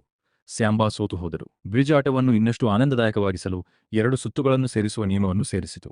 ಸಂಜೆ 6 ರಿಂದ ರಾತ್ರಿ 9 ರವರೆಗೆ ಮತ್ತು ರಾತ್ರಿ 9 ಗಂಟೆಗೆ ಡ್ರಾ ಮಾಡಿದ ಸಂಖ್ಯೆಯು ಹೊರಬಿದ್ದರೆ 9 ಗಂಟೆಗೆ ಡ್ರಾ ಮಾಡಿದ ಸಂಖ್ಯೆಯು 90 ಪಟ್ಟು ರಿಟರ್ನ್, ಅಂದರೆ 9,000 ರೂಪೀಸ್ರಲ್ಲಿ 1 ರೂಪಿ. ಈ ದುರಾಶೆಯ ಲಾಭವನ್ನು ಲಾಲ್ಜಿ ಭಾಯ್ ಪಡೆದರು. ಈ ಬಾರಿ 1,200 ರೂಪಾಯಿಗಳೊಂದಿಗೆ ಸಾಂಬಾವನ್ನು ಕಳುಹಿಸಲಾಗಿದೆ. ಸಾಂಬಾ ಪ್ರತಿ ಸಂಖ್ಯೆಯ ಮೇಲೆ 100 ರೂಪಾಯಿಗಳನ್ನು ಮತ್ತು ಉಳಿದದನ್ನು ಜೋಡಿಯ ಮೇಲೆ ಇಡುತ್ತಾನೆ. ಆತ ಮೊದಲ ಸುತ್ತಿನಲ್ಲಿಯೇ 900 ರೂಪೀಸ್ ಗಳಿಸುವಲ್ಲಿ ಯಶಸ್ವಿಯಾದರು. ಈಗ ಕೇವಲ 1 ಸುತ್ತಿರುತ್ತದೆ ಮತ್ತು ಜೋಡಿಯು ಹೊರಹಾಕಲ್ಪಟ್ಟರೆ ಸೇತುವೆ ಹಾಳಾಗುತ್ತದೆ. ಮತ್ತು ವಾಸ್ತವವಾಗಿ ಸೇತುವೆ ದುರಂತದಿಂದ ಸುತ್ತುವರಿಯಲ್ಪಟ್ಟಿದೆ. 2ನೇ ಸುತ್ತಿನಲ್ಲಿ ಸಾಂಬಾದ ಜೋಡಿಯು ಹೊರಬಂದಿತು. ಲಾಲ್ಜಿ ಭಾಯ್ ಒಟ್ಟು 9,900ಕ್ಕೆ ಮೂಲ ಹಣ ಸೇರಿದಂತೆ 9,000 ರೂಪೀಸ್ ಬಹುಮಾನವನ್ನು ಗೆದ್ದರು. ಈ ಹಣವನ್ನು ಕೊಟ್ಟರೆ ಸೇತುವೆಯ ಎಲ್ಲ ಗಳಿಕೆಯೂ ಮುಗಿದು ಹೋಗುತ್ತದೆ ಮತ್ತು ಅದರ ಮೇಲೆ ಸಾಲವನ್ನು ತೆಗೆದುಕೊಳ್ಳಬೇಕಾಯಿತು. ಲಾಲ್ಜಿ ಭಾಯ್ ಖುಷಿಯಿಂದ ಹುಚ್ಚನಂತೆ ಇದ್ದಾರೆ. ಪಠ್ಯ, ಅದನ್ನು ಹೇಗೆ ಬಗ್ಗಿಸಿದಿರಿ? ಸೇತುವೆಯ ಸ್ಥಿತಿ ಹದಗೆಟ್ಟಿದೆ, ನಗದು ಮುಗಿದಿದೆ ಮತ್ತು ಜಿನ್ನು ಮಾಸ್ಟರ್ನ ಗಡುವು ಸಹ ಇಂದು ಮುಗಿದಿದೆ. ಆದರೂ ಸಾಧ್ಯವಾದಷ್ಟು ಮಟ್ಟಿಗೆ ಆತ ಜಿನ್ನುವನ್ನು ಭೇಟಿಯಾಗಿ ತಲುಪಿದನು. ಜಿನ್ನು ಕಡಿಮೆ ಹಣವನ್ನು ನೋಡಿ ಕೋಪಗೊಂಡು ಇದು ಏನು ಎಂದು ಕೇಳಿದನು. ಅಯ್ಯೋ, ಅಷ್ಟು ಅಗ್ಗವಾಗಿದೆಯೇ? ಸೇತುವೆ ಸಮಯ ಕೇಳಿತು. ಜಿನ್ನು, ನೀವು ಕೋಪಗೊಂಡಿದ್ದೀರಿ. ಈ ವ್ಯವಹಾರವನ್ನು ಮಾಡುವ ಮೂಲಕ ನೀವು ಎಂದಾದರೂ ಈ ಸಾಲವನ್ನು ಪಾವತಿಸಲು ಸಾಧ್ಯವಾಗುತ್ತದೆಯೇ? ಹುಚ್ಚ. ಒಬ್ಬ ಆಟಗಾರನು 1 ಸುತ್ತಿನಲ್ಲಿ 9,000 ಕಳೆದುಕೊಳ್ಳುತ್ತಾನೆ. ನಂತರ ಬ್ರಿಡ್ಜ್ ತನ್ನ ಮಂತ್ರವಿದ್ಯೆಯನ್ನು ಆರಂಭಿಸಿದನು. ಆತ, ಕೇಳಿ ಜಿನ್ನು ಭಾಯ್, ನಾನು ಪ್ರಾಮಾಣಿಕವಾಗಿ ಆಡುತ್ತೇನೆ. ಅದಕ್ಕಾಗಿಯೇ ಜನರು ನನ್ನನ್ನು ನಂಬುತ್ತಾರೆ. ದುರಾಶೆಯಿಂದ ಆಕರ್ಷಿತರಾಗಿ ಜನರು ಬರುತ್ತಲೇ ಇರುತ್ತಾರೆ. ನಾನು ಕೆಲವೊಮ್ಮೆ ಸೋಲುತ್ತೇನೆ, ಆದರೆ ಅವುಗಳಲ್ಲಿ ಹೆಚ್ಚಿನವುಗಳಲ್ಲಿ ಗೆಲ್ಲುತ್ತೇನೆ. ಆದರೆ ಈಗ ಈ ವ್ಯಾಪಾರವನ್ನು ನಡೆಸಲು ಹಣ ಬೇಕಾಗಿದೆ. ನೀವು ನನಗೆ ಸಾಲ ನೀಡಬೇಕು. ಜಿನ್ನು ಒಂದು ಕ್ಷಣ ನಿಂತ. ಬ್ರಿಡ್ಜ್ ಹೇಳಿದ್ದರಲ್ಲಿ ಸ್ವಲ್ಪ ಸತ್ಯವಿತ್ತು. ಆತ ಹೌದು ಎಂದರು. ಈಗ ಸೇತುವೆ ದೊಡ್ಡ ಪ್ರಮಾಣದಲ್ಲಿ ನುಡಿಸಲು ಪ್ರಾರಂಭಿಸಿದೆ. ಆತ ಮಾರುಕಟ್ಟೆಯಲ್ಲಿ ಜೂಜಾಟದ ಅಂಗಡಿಯನ್ನು ನಡೆಸುತ್ತಿದ್ದನು ಮತ್ತು ದೊಡ್ಡ ಗೋದಾಮನ್ನು ಬಾಡಿಗೆಗೆ ಪಡೆದಿದ್ದನು. ದರೋಡೆಕೋರರು ಬಾಂಬೆಯ ಸುತ್ತಲೂ ಧರ್ಮೋಪದೇಶಗಳನ್ನು ನೀಡುತ್ತಾ ಹೋದರು. ಯಾರನ್ನೂ ಗುರಿಯಾಗಿರಿಸಿಕೊಂಡಿದ್ದರು. ನಗರದ 50 ಜವಳಿ ಗಿರಣಿಗಳ ಸುಮಾರು 2 ಲಕ್ಷದ ಕಾರ್ಮಿಕರು ಮತ್ತು ರಾತ್ರೋರಾತ್ರಿ ಶ್ರೀಮಂತರಾಗಲು ಬಯಸಿದ ಅನೇಕ ವಿದ್ಯಾರ್ಥಿಗಳು. ಬ್ರೈಸ್ ಮತ್ತೊಂದು ಉತ್ತಮ ಕಲ್ಪನೆಯನ್ನು ಮುಂದಿಟ್ಟನು. ಅವರು ಹೇಳಿದರು, ಈಗಿನಿಂದ ಅದು ಡ್ರಾಪ್ ಆಟ್ನಲ್ಲಿರುತ್ತದೆ. ಏಕೆಂದರೆ ನಗರದ ಪ್ರತಿಯೊಂದು ಮನೆಯಲ್ಲೂ ಒಂದು ಮಟ್ಕ ಇತ್ತು. ಜನರು ಮನೆಯಲ್ಲಿ ಮಡಕೆಯನ್ನು ನೋಡಿದಾಗಲೆಲ್ಲ ಅವರು ಸೇತುವೆಯ ಆಟವನ್ನು ನೆನಪಿಸಿಕೊಳ್ಳುತ್ತಾರೆ ಮತ್ತು ಅದರಿಂದ ಈ ಆಟದ ಹೆಸರು ಮಟ್ಕ ಹುಟ್ಟಿಕೊಂಡಿತು. ಬ್ರಿಡ್ಜ್ ಈಗ 3 ಕಾರ್ಡುಗಳನ್ನು ತೆಗೆದುಕೊಳ್ಳುವ ನಿಯಮಕ್ಕೆ ಸ್ವಲ್ಪ ತಿರುವನ್ನು ಸೇರಿಸಿದರು. ಅವುಗಳ ಸಂಖ್ಯೆಗಳನ್ನು ಸೇರಿಸಿ ಮೊತ್ತದ ಕೊನೆಯ ಅಂಕದಲ್ಲಿ ಗೆಲ್ಲುವವನು. ಕಾರ್ಡುಗಳು 7, 3 ಮತ್ತು 6 ಬಂದರೆ ಮೊತ್ತ 16. 16ನ ಕೊನೆಯ ಅಂಕವು 6, ಆದ್ದರಿಂದ ವಿಜೇತನು 6 ಇರುವವನು. ಈ ಪ್ರಕ್ರಿಯೆಯು 2 ಸುತ್ತುಗಳಲ್ಲಿ ಸಾಯಂಕಾಲ 6 ಗಂಟೆ ಮತ್ತು ಸಾಯಂಕಾಲ 9 ಗಂಟೆಯ ಸಮಯದಲ್ಲಿ ನಡೆಯುತ್ತದೆ. ಒಂದು ವೇಳೆ 2 ಸುತ್ತುಗಳನ್ನು ಪರಿಗಣಿಸಿದರೆ ಸಂಖ್ಯೆಗಳು 6 ಮತ್ತು 9 ಆಗಿದ್ದರೆ ₹1ಗೆ ₹90 ದೊರೆಯುತ್ತವೆ. ಆದರೂ ಅನೇಕ ಜನರು ಬರುತ್ತಿಲ್ಲ. ಸೇತುವೆ ನಂತರ ಹೊಸ ನಿಯಮವನ್ನು ಸೇರಿಸಿತು. ಸಿಂಗಲ್ ಪನ್ನ, ಡಬಲ್ ಪನ್ನ, ಟ್ರಿಪಲ್ ಪನ್ನ. ಅದೇ ಡಬಲ್ ಕಾರ್ಡ್ ಅನ್ನು ನೀಡಿದರೆ ನಂತರ 300 ಬಾರಿ ಹಿಂತಿರುಗಿಸಲಾಗುತ್ತದೆ. ಅದೇ ತ್ರಿವಳಿ ಕಾರ್ಡ್ ಅನ್ನು ನೀಡಿದರೆ ನಂತರ 1000 ಬಾರಿ ಹಿಂತಿರುಗಿಸಲಾಗುತ್ತದೆ. ಅಂದರೆ ₹1ಗೆ ಸಂಪೂರ್ಣ ₹1000. ಜನರು ಅವರು ನಿಯಮಗಳನ್ನು ಅರ್ಥಮಾಡಿಕೊಂಡರೂ ಇಲ್ಲದಿದ್ದರೂ ದುರಾಸೆಗೆ ಬಲಿಯಾಗುತ್ತಾರೆ. ಎಲ್ಲೆಡೆಯೂ ಒಂದೇ ಚರ್ಚೆ, ಸೇತುವೆಯ ಮಡಕೆ, ಸೇತುವೆಯ ಮಡಕೆ. ಕೆಲವೇ ದಿನಗಳಲ್ಲಿ ಸೇತುವೆಯ ವ್ಯವಹಾರವು ತೀವ್ರವಾಗಿ ಏರಲು ಪ್ರಾರಂಭಿಸಿತು. ದೂರವಾಣಿಯನ್ನು ಬಳಸಿ ಆತ ಇಡೀ ಬಾಂಬೆಯನ್ನು ತನ್ನ ಜಾಲದಲ್ಲಿ ಸಿಕ್ಕಿಸಿಬಿಟ್ಟನು. ಒಂದು ದಿನ ಗುಲ್ರುಖ್ ಗೋದಾಮಿನ ಬಳಿ ಹಾದು ಹೋಗುತ್ತಿದ್ದಳು. ಆತ ಸೇತುವೆಯನ್ನು ನೋಡಿ ನಿಂತು ಕೆಳಗೆ ಹೋದರು. ಆತ ಧನ್ಯವಾದ ಹೇಳಿದರು. ಆ ದಿನ ನಾನು ನನ್ನ ಮೊದಲ ಕುದುರೆಗೆ ಒಂದು ಬಕ್ಷೀಸನ್ನು ಹಿಡಿದೆ. ನಾವು ಕಮಿಷನ್ ತೆಗೆದುಕೊಳ್ಳುತ್ತೇವೆ. ಬ್ರಿಡ್ಜ್ ನಿರಾಕರಿಸಿದರಾದರೂ ಗುಲ್ರುಖ್ ಹೊಸ ಆಟದಲ್ಲಿ ಆಸಕ್ತಿ ತೋರಿದರು. ಅವನು ₹500 ಪಣ ಇಟ್ಟನು. ಸ್ವಲ್ಪ ಸಮಯದ ನಂತರ 2ನೇ ಸುತ್ತಿನ ಡ್ರಾಗಳು ನಡೆದವು. ಕಾರ್ಡುಗಳು 3, 6 ಮತ್ತು 8 ಸಂಖ್ಯೆಯಲ್ಲಿ ಬರ್ತವೆ. 17 ಅಂದರೆ 7 ಸಂಖ್ಯೆಯು ವಿಜೇತ. ಆದರೆ ನಿಯಮಗಳು ಯಾವುವು ಎಂಬುದು ಸಾರ್ವಜನಿಕರಿಗೆ ಹೇಗೆ ತಿಳಿಯುತ್ತದೆ? ಎಲ್ಲರೂ ಕೊನೆಯ ಕಾರ್ಡ್ 8 ಅನ್ನು ನೋಡಿದರು. ಹಾಗಾದರೆ 8 ಗೆದ್ದಿದ್ದೇವೆ ಎಂದು ಭಾವಿಸೋಣ. ಜನಸಮೂಹವು ಪ್ರತಿಭಟಿಸಲು ಪ್ರಾರಂಭಿಸಿತು. ನಾವು ಗೆದ್ದಿದ್ದೇವೆ. ಕೂಗಾಟ ಮತ್ತು ಜಗಳ. ಇದೆಲ್ಲವನ್ನೂ ನೋಡುತ್ತಾ ಗುಲ್ರುಖ್ ತುಂಬಾ ನಗುತ್ತಿದ್ದಳು. ಅವನು ಆನಂದಿಸುತ್ತಿದ್ದನು. ನಿಜವಾದ ವಿಜೇತರಿಗೆ ಹಣ ಪಾವತಿಸುವ ಸಮಯ ಬಂದಾಗ ಬ್ರಿಡ್ಜ್ ₹4000ಗಳಿಂದ ಕಡಿಮೆಯಾಯಿತು. ಗುಲ್ರುಖ್ ಮುಂದೆ ಬಂದು ನಾನು ಕೊಡುತ್ತೇನೆ. ಸೇತುವೆ ಹಿಂಜರಿಯತೊಡಗಿತು. ಆದರೆ ಗುಲ್ರುಖ್ ಸ್ನೇಹಪೂರ್ವಕವಾಗಿ ಕೈ ಚಾಚಿದಳು. ಸೇತುವೆ ಒಪ್ಪಿತು. ಮತ್ತು ಈ ಗದ್ದಲದಲ್ಲಿ ಟಿಪಿ ಡಿಸೋಜಾ ಎಂಬ ಪತ್ರಕರ್ತ ಅಲ್ಲಿದ್ದನು. ಡಿಸೋಜಾ ಅವರ ಮನಸ್ಸು ಜೂಜಾಟದ ಬಗ್ಗೆ ದ್ವೇಷದಿಂದ ತುಂಬಿತ್ತು. ಏಕೆಂದರೆ ಅವರ ಸಹೋದರನ ಜೀವನವು ಜೂಜಾಟದಿಂದ ನಾಶವಾಯಿತು. ಡಿಸೋಜಾ ತನ್ನ ಪತ್ರಿಕೆಯ ಮೇಲಧಿಕಾರಿಯನ್ನು ಕರೆದು, ಸರ್, ಒಂದು ದೊಡ್ಡ ಕಥೆ ಇದೆ. ಮಟ್ಕಾ ಜೂಜಾಟ ಎಂದು ಹೇಳಿದನು. ನಗರಕ್ಕೆ ವಿನಾಶ ತಂದಿದೆ. ಬಾಸ್ ಕೂಗಿದ, ಇದು ಕಥೆ ಅಲ್ಲ, ಬಿಟ್ಟುಬಿಡಿ. ಆದರೆ ಡಿಸೋಜಾ ಬಿಟ್ಟುಕೊಡುವ ವ್ಯಕ್ತಿಯಲ್ಲ. ಆತ ಆ ಕಥೆಯನ್ನು ತನ್ನ ಸ್ನೇಹಿತನ ಪತ್ರಿಕೆಯಲ್ಲಿ ಮುದ್ರಿಸಿದನು ಮತ್ತು ಇದರ ಪರಿಣಾಮವಾಗಿ ಬ್ರಿಜ್ ಭಟ್ಟಿಯವರ ಹೆಸರು ಭಾರತದಾದ್ಯಂತ ರಾತ್ರೋರಾತ್ರಿ ಹರಡಿತು. ಮಟ್ಕಾ ಜೂಜಾಟವನ್ನು ಉತ್ತೇಜಿಸುವುದು ಈಗ ಪ್ರತಿ ಮನೆಯಲ್ಲೂ ನಡೆಯಲು ಪ್ರಾರಂಭಿಸಿದೆ. ಸೇತುವೆಯ ಪ್ರಗತಿಯನ್ನು ನೋಡಿ ಲಾಲ್ಜಿ ಭಾಯಿ ಉಲ್ಲಾಸಗೊಂಡರು. ಆತ ₹8000 ಸಾಂಬಾನನ್ನು ಕಳುಹಿಸಿದನು. ಅದರಲ್ಲಿ ₹4000 ಒಂದೇ ಆಶ್ರಯದಲ್ಲಿ ಗೆದ್ದರೆ 6 ಲಕ್ಷ ಮತ್ತು ₹4000 ತ್ರಿವಳಿ ಆಶ್ರಯದಲ್ಲಿ ಗೆದ್ದರೆ ಪೂರ್ಣ ₹40 ಲಕ್ಷ ನೀಡುವುದಾಗಿ ಹೇಳಿದನು. ಈ ಪಂತವನ್ನು ಗೆದ್ದರೆ ಸೇತುವೆ ಖಂಡಿತವಾಗಿಯೂ ತೆರವುಗೊಳ್ಳುತ್ತದೆ. ಒಬ್ಬ ವ್ಯಕ್ತಿಗೆ 40,000 ಪಾವತಿಸಲು ಸಾಧ್ಯವಾಗದಿದ್ದರೆ ಆತ ₹40 ಲಕ್ಷ ಹೇಗೆ ಪಾವತಿಸಬಹುದು? ಬ್ರಿಡ್ಜ್ ಹಲವಾರು ಜನರನ್ನು ಅಪಾಯವನ್ನು ಹಂಚಿಕೊಳ್ಳಲು ಕರೆದರು. ನಾವು 50-50 ಪಾಲುದಾರಿಕೆಯನ್ನು ಹೊಂದೋಣ. ನಾವು ಗೆದ್ದರೆ 7 ಗೆಲ್ಲುತ್ತೇವೆ, ಸೋತರೆ 7 ಕಳೆದುಕೊಳ್ಳುತ್ತೇವೆ. ಆದರೆ ಯಾರೂ ಒಪ್ಪಲಿಲ್ಲ. ಅಂತಿಮವಾಗಿ ಬ್ರಿಡ್ಜ್ ಜಿನ್ನು ಮಾಸ್ಟರ್ಗೆ ಕರೆ ಮಾಡಿದ. ಜಿನ್ನು ಸಿದ್ಧವಾಗಿದ್ದಾನೆ ಮತ್ತು ಈ ಬಾರಿ ಆತನ ಅದೃಷ್ಟ ಒಲಿಯಲಿದೆ. ಲಾಲ್ಜಿ ಭಾಯ್ ಸೋತು ಹೋದರು. ರಾತ್ರಿ ಆಗುತ್ತಿತ್ತು. ಬ್ರಿಡ್ಜ್ ಮತ್ತು ಡ್ಯಾಗ್ದು ಆ ದಿನ ಗಳಿಸಿದ ತಮ್ಮ ಗಳಿಕೆಯೊಂದಿಗೆ ಮನೆಗೆ ಮರಳುತ್ತಿದ್ದಾಗ ಕತ್ತಲೆಯಿಂದ ಕೆಲವು ಗೂಂಡಾಗಳು ಹೊರಬಂದರು. ಅವನು ದಾಳಿ ಮಾಡಿದನು. ಆ ರಾತ್ರಿ ಡ್ಯಾಗ್ಡು ಆತನೊಂದಿಗೆ ಇಲ್ಲದಿದ್ದರೆ ಬ್ರಿಡ್ಜ್ನ ಜೀವನವು ಹಾಳಾಗುತ್ತಿತ್ತು. ಆತ ಖಂಡಿತವಾಗಿಯೂ ಕುಂಟುನೆರಳಾಗಿದ್ದನು. ಆದರೆ ಆತನ ಹೋರಾಟದಲ್ಲಿ ಯಾವುದೇ ಕೀಲುಗಳು ಇರಲಿಲ್ಲ. ಒಬ್ಬಂಟಿಯಾಗಿ ಆತ ಎಲ್ಲಾ ಗೂಂಡಾಗಳನ್ನು ಸೋಲಿಸಿದನು ಮತ್ತು ಅವರನ್ನು ಓಡಿಸಿದನು. ಬ್ರಿಡ್ಜ್ ಆ ರಾತ್ರಿ ಡ್ಯಾಗ್ಡು ದಯೆ ತೋರಿದ್ದಾನೆ ಎಂದು ಭಾವಿಸಿದ. ಮರುದಿನ ಗುಲ್ರುಖ್ ಬ್ರಿಡ್ಜ್ನನ್ನು ತನ್ನ ಪಾರ್ಟಿಗೆ ಆಹ್ವಾನಿಸಿದಳು. ಮಟ್ಕಾ ಆಟವು ಅವರಿಗೆ ತಲುಪುವಂತಾಗಲು ಮೇಲ್ವರ್ಗದ ಅಂದರೆ ನಗರದ ದೊಡ್ಡ ಜನರನ್ನು ಗುರುತಿಸುವುದು ಇದರ ಉದ್ದೇಶವಾಗಿತ್ತು. ನಾನು ಸೇತುವೆ ತಲುಪಿದೆ, ಆದರೆ ಸ್ವಲ್ಪ ಸಮಯದ ನಂತರ ನನಗೆ ಅಸೌಖ್ಯವಾಯಿತು. ಆತ ದೊಡ್ಡವರ ಮಾರ್ಗಗಳಿಗೆ ಪರಿಚಿತರಾಗಿರಲಿಲ್ಲ. ಏನನ್ನೂ ಹೇಳದೆ, ಗುಲ್ರುಖ್ಗೆ ಹೇಳದೆ ಆತ ಶಾಂತವಾಗಿ ಪಕ್ಷವನ್ನು ತೊರೆದರು. ಆದರೆ ಗುಲ್ರುಖ್ ಕೋಪಗೊಳ್ಳಲಿಲ್ಲ. ಆತ ಪಾರ್ಟಿಯಲ್ಲಿ ಮಾತ್ರ ಮಟ್ಕಾ ಆಟದ ಬಗ್ಗೆ ಮಾಹಿತಿ ನೀಡಿದರು. ಜನರು ಆಸಕ್ತಿ ವಹಿಸಿ ಆಡಿದರು ಮತ್ತು ದೊಡ್ಡ ಲಾಭವಾಯಿತು. ಮರುದಿನ ಬೆಳಗ್ಗೆ ಗುಲ್ರುಖ್ ಗೋದಾಮನ್ನು ತಲುಪಿದಳು. ನೋಡಿ, ಸೇತುವೆ ಅಲ್ಲಿ ನಿದ್ರಿಸುತ್ತಿತ್ತು.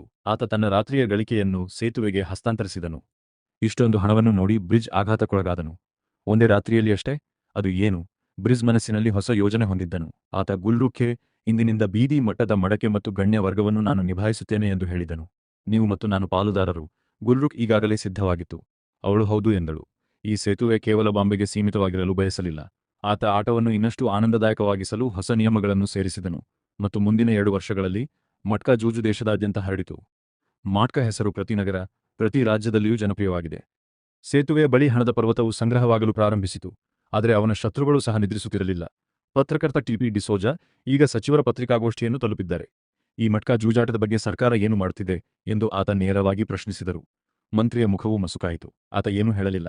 ಆದರೆ ನಂತರ ಡಿಸೋಜಾ ಅವರನ್ನು ಏಕಾಂಗಿಯಾಗಿ ಕರೆದರು. ದಯವಿಟ್ಟು ಅದರ ಬಗ್ಗೆ ಎಲ್ಲವನ್ನೂ ತಿಳಿಸಿ.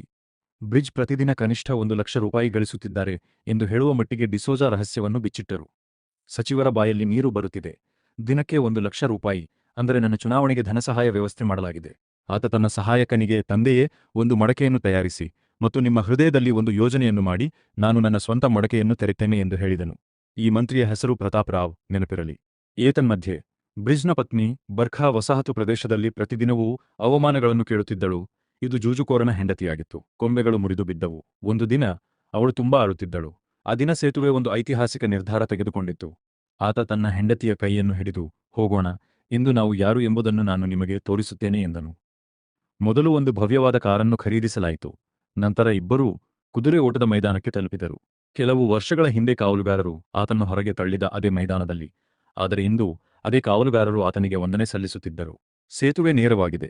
ವಿಐಪಿ ಗ್ಯಾಲರಿಯಲ್ಲಿ ಕುಳಿತಿದ್ದ ತನ್ನ ಹೆಂಡತಿಯತ್ತ ನೋಡಿ, ಇಂದು 3ನೇ ಸಂಖ್ಯೆಯ ಕುದುರೆಯು ಗೆಲ್ಲುತ್ತದೆ, ಮತ್ತು ವಾಸ್ತವವಾಗಿ ಹಾಗೆಯೇ ಆಯಿತು ಎಂದು ಆತ ತನ್ನ ಹೆಂಡತಿಗೆ ಹೇಳಿದನು.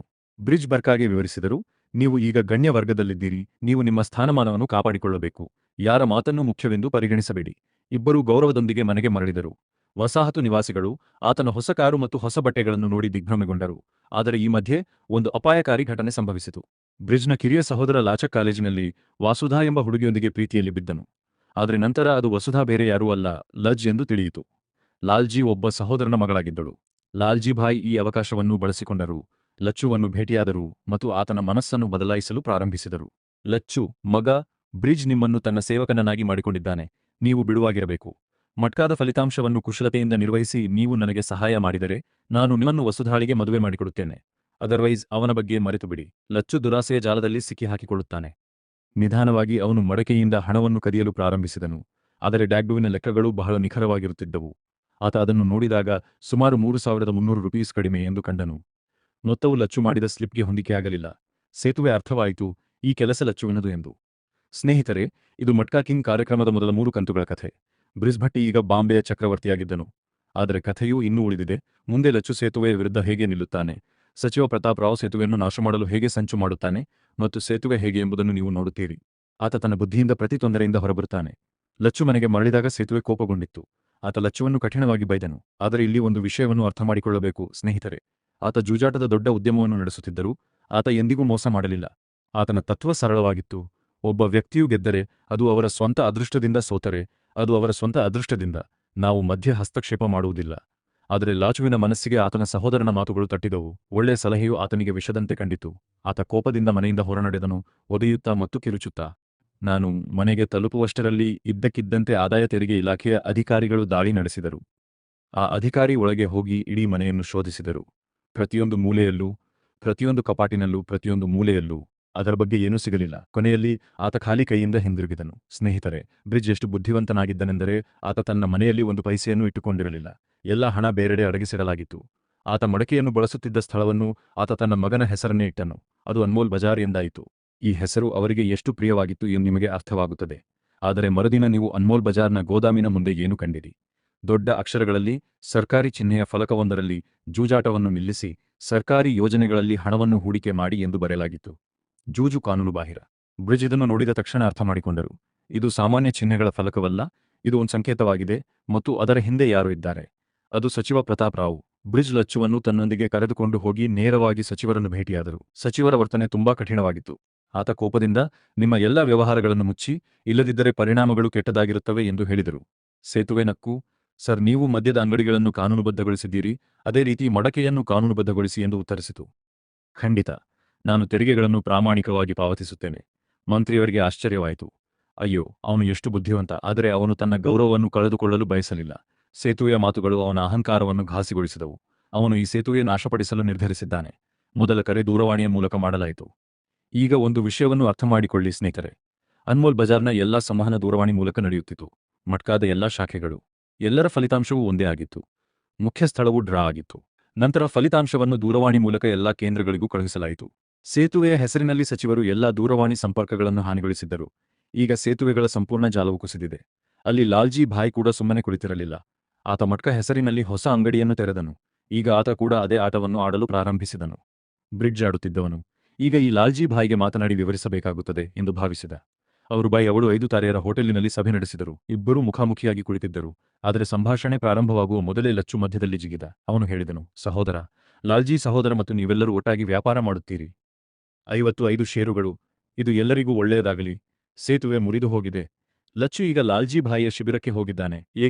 ಏಕೆಂದರೆ ಆತ ವಸುಧಾಳ ಮೇಲೆ ಪ್ರೀತಿಯಿಂದ ಹುಚ್ಚನಾಗಿದ್ದ. ಸೇತುವೆ ಸ್ಪಷ್ಟವಾಗಿ ಹೇಳಿತ್ತು, ಇಲ್ಲ, ನಾವಿಬ್ಬರೂ ನಮ್ಮದೇ ಆದ ವ್ಯವಹಾರಗಳನ್ನು ಪ್ರತ್ಯೇಕವಾಗಿ ನಡೆಸುತ್ತೇವೆ ಎಂದು. ಬೇರೆ ಯಾರ ಕೆಲಸಕ್ಕೂ ಯಾರೂ ಅಡ್ಡಿಪಡಿಸುವುದಿಲ್ಲ. ಲಾಲ್ಜಿ ಭಾಯ್ ಅವರ ಮುಖ ಕೆಂಪಾಯಿತು. ಆತ 55 ಪಾಲುದಾರಿಕೆಯನ್ನು ನಿರೀಕ್ಷಿಸುತ್ತಿದ್ದರು. ಆತ ಎದ್ದು ನಿಂತು ಸಿಟ್ಟಿನಿಂದ ಹೊರಟು ಹೋದರು. ಸಭೆಯ ನಂತರ ಬ್ರಿಡ್ಜ್ ಹೋಟೆಲ್ನ ದೂರವಾಣಿಯಿಂದ ಗುಲ್ರುಖ್ಗೆ ಕರೆ ಮಾಡಿ ಆಘಾತಕ್ಕೊಳಗಾದರು. ಧ್ವನಿ ಎಷ್ಟು ಸ್ಪಷ್ಟವಾಗಿತ್ತೆಂದರೆ ನಾವು ಒಂದು ಕೋಣೆಯಲ್ಲಿ ಕುಳಿತಿದ್ದಂತೆ ಮತ್ತು ಮಾತನಾಡುತ್ತಿದ್ದಂತೆ ಭಾಸವಾಯಿತು. ಸೇತುವೆ ಸ್ವಾಗತಕ್ಕೆ ಹೋಗಿ ಈ ಶಬ್ದವು ಹೇಗೆ ಸ್ಪಷ್ಟವಾಗಿ ಕೇಳುತ್ತಿದೆ ಎಂದು ಕೇಳಿತು. ಸ್ವಾಗತಕರ್ತೆ ಹೇಳಿದರು, ಸರ್, ನಗರದಲ್ಲಿ ಕೆಲವು ಕ್ಲಬ್ಗಳು ಮತ್ತು ಐಷಾರಾಮಿ ಹೋಟೆಲ್ಗಳಲ್ಲಿ ಖಾಸಗಿ ವಿನಿಮಯ ವ್ಯವಸ್ಥೆ ಇರುವುದರಿಂದ ನಮಗೆ ಹೆಚ್ಚುವರಿ ಸೌಲಭ್ಯ ದೊರೆಯುತ್ತದೆ. ಸೇತುವೆಯ ಮನಸ್ಸು ವಿದ್ಯುತ್ನಂತೆ ಕೆಲಸ ಮಾಡುತ್ತಿತ್ತು. ಇದು ನನ್ನ ಹೊಸ ಆಯುಧವಾಗಿದೆ.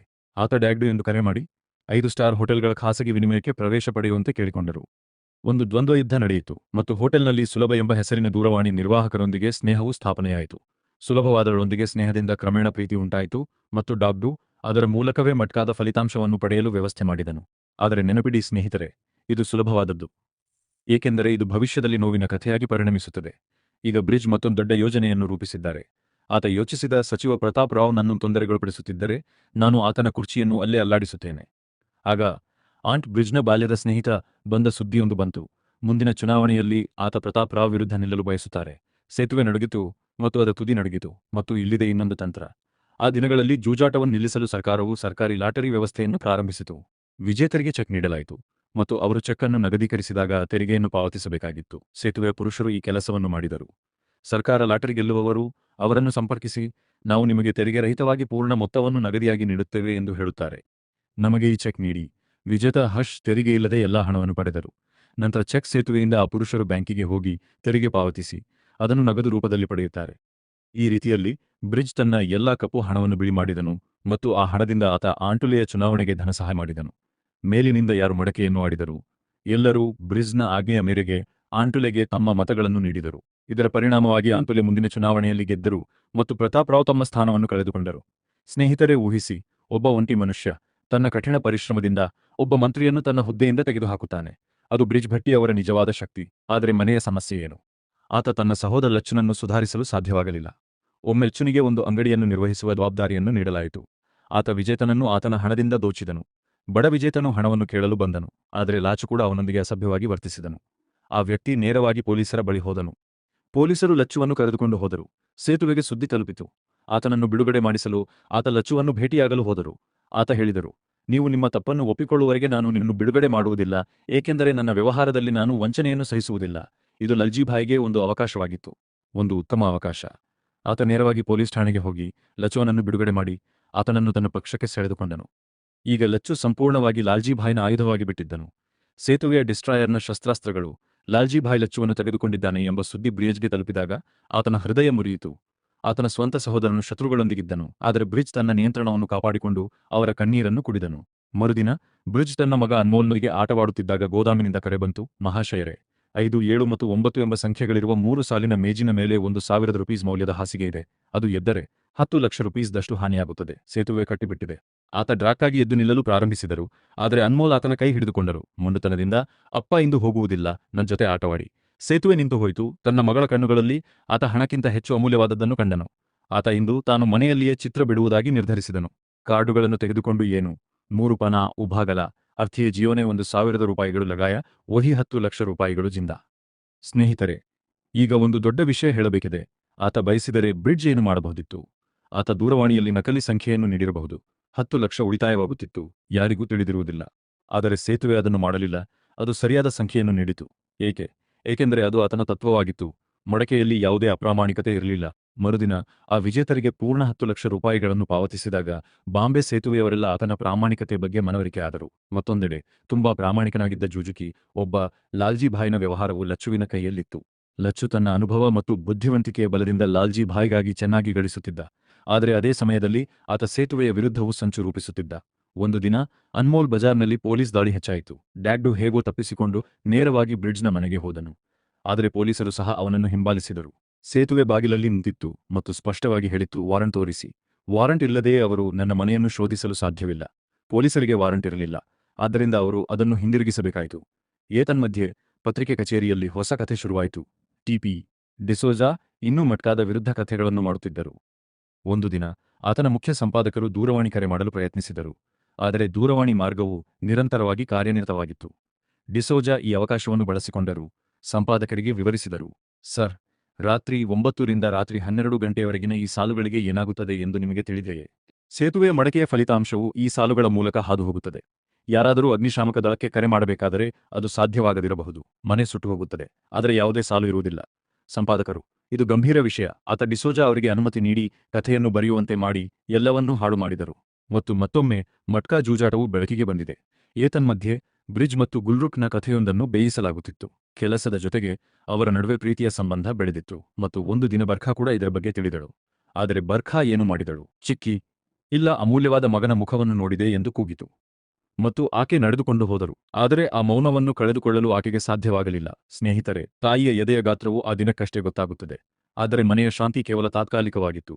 ಸೇತುವೆ ವ್ಯವಹಾರದ ಪರಿಣಾಮವು ಆತನ ಮಗನ ಮೇಲೂ ಪರಿಣಾಮ ಬೀರಲು ಪ್ರಾರಂಭಿಸಿತು. ರಸ್ತೆಯಲ್ಲಿ ಜನರು ಅನ್ಮೋಲ್ನನ್ನು ಹಿಡಿದು, ಮಗನೇ, ಆರಂಭಿಕ ಹಾಡು ಯಾವುದು ಎಂದು ಕೇಳುತ್ತಾರೆ. ಅಂತಿಮ ಗೀತೆಯ ಸಂಖ್ಯೆ ಏನು? ಕಿರುಕುಳಕ್ಕೊಳಗಾದ ಬ್ರಿಡ್ಜ್ ಕಠಿಣ ನಿರ್ಧಾರವೊಂದನ್ನು ತೆಗೆದುಕೊಂಡನು. ಅನ್ಮೋಲ್ನನ್ನು ಬೋರ್ಡಿಂಗ್ ಶಾಲೆಗೆ ಕಳುಹಿಸಲಾಗುತ್ತದೆ. ಬರ್ಖಾ ಈ ನಿರ್ಧಾರವನ್ನು ಯಾವತ್ತೂ ಇಷ್ಟಪಡುತ್ತಿರಲಿಲ್ಲ. ಹಿಂದಿರುಗುವಾಗ ತನ್ನ ಮಗನನ್ನು ಬಿಟ್ಟು ಆತ ನೇರವಾಗಿ ಸೇತುವೆಗೆ, ನಿಮಗೆ ಸತ್ಯ ತಿಳಿದಿದೆ ಎಂದು ಹೇಳಿದರು. ನೀವು ಅನ್ಮೋಲ್ನನ್ನು ಬೋರ್ಡಿಂಗ್ ಶಾಲೆಗೆ ಕಳುಹಿಸಲಿಲ್ಲ ಏಕೆಂದರೆ ಆತ ಸುರಕ್ಷಿತನಾಗಿದ್ದಾನೆ. ನೀವು ಮತ್ತೊಬ್ಬ ಮಹಿಳೆಯೊಂದಿಗೆ ಸಂಬಂಧವನ್ನು ಹೊಂದಿದ್ದೀರಿ ಮತ್ತು ನೀವು ಇದನ್ನು ನಿಮ್ಮ ಮಗನಿಂದ ಮರೆಮಾಡಲು ಬಯಸುತ್ತೀರಿ. ಸೇತುವೆ ಸ್ವಚ್ಛಗೊಳಿಸಲು ಪ್ರಯತ್ನಿಸಿತು, ಆದರೆ ಅದು ಯಾವುದೇ ಪ್ರಯೋಜನವಾಗಲಿಲ್ಲ. ಬರ್ಖಾ ತನ್ನ ಮುಖವನ್ನು ತಿರುಗಿಸಿಕೊಂಡಳು. ಅಲ್ಲಿ ಲಾಲ್ಜಿ ಭಾಯ್ ಮತ್ತು ಲಚ್ಚು ಹೊಸ ಯೋಜನೆಯೊಂದನ್ನು ರೂಪಿಸುತ್ತಿದ್ದರು. ಅವರು ಮಾಜಿ ಸಚಿವ ಪ್ರತಾಪ್ ರಾವ್ ಅವರನ್ನು ತಲುಪಿದರು. ಆತ ತಮ್ಮ ಕ್ಲಬ್ಬಿಗೆ ದೊಡ್ಡ ಮೊತ್ತದ ದೇಣಿಗೆ ನೀಡಿದರು. ಅವರು ಹೇಳಿದರು, ಮಹಾಶಯರೇ, ಸೇತುವೆಯನ್ನು ಪುನಃ ಸ್ಥಾಪಿಸೋಣ. ಪ್ರತಾಪ್ ರಾವ್ ಡಿಸಿಪಿ ಅವರನ್ನು ಕರೆದರು. ಡಿಸಿಪಿ ಇನ್ಸ್ಪೆಕ್ಟರ್ ತುಂಡೆಗೆ ತಕ್ಷಣವೇ ಸೇತುವೆಯನ್ನು ಬಂಧಿಸುವಂತೆ ಸೂಚಿಸಿದರು.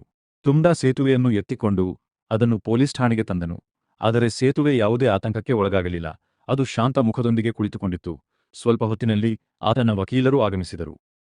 ವಕೀಲರು ತುಂಡೆ ಅವರನ್ನು ಕೇಳಿದರು, ಇದರ ಮೇಲೆ ಆರೋಪವೇನು? ಪುರಾವೆ ಏನು? ತುಂಡಾ ಆತ್ಮವಿಶ್ವಾಸದಿಂದ ಘೋಷಿಸಿದ, ಪ್ರತಿ ರಾತ್ರಿ 9 ಗಂಟೆಗೆ ಆತ ಸ್ವತಃ ಮಟ್ಕಾದಿಂದ ಡ್ರಾವನ್ನು ದಾಟುತ್ತಾನೆ.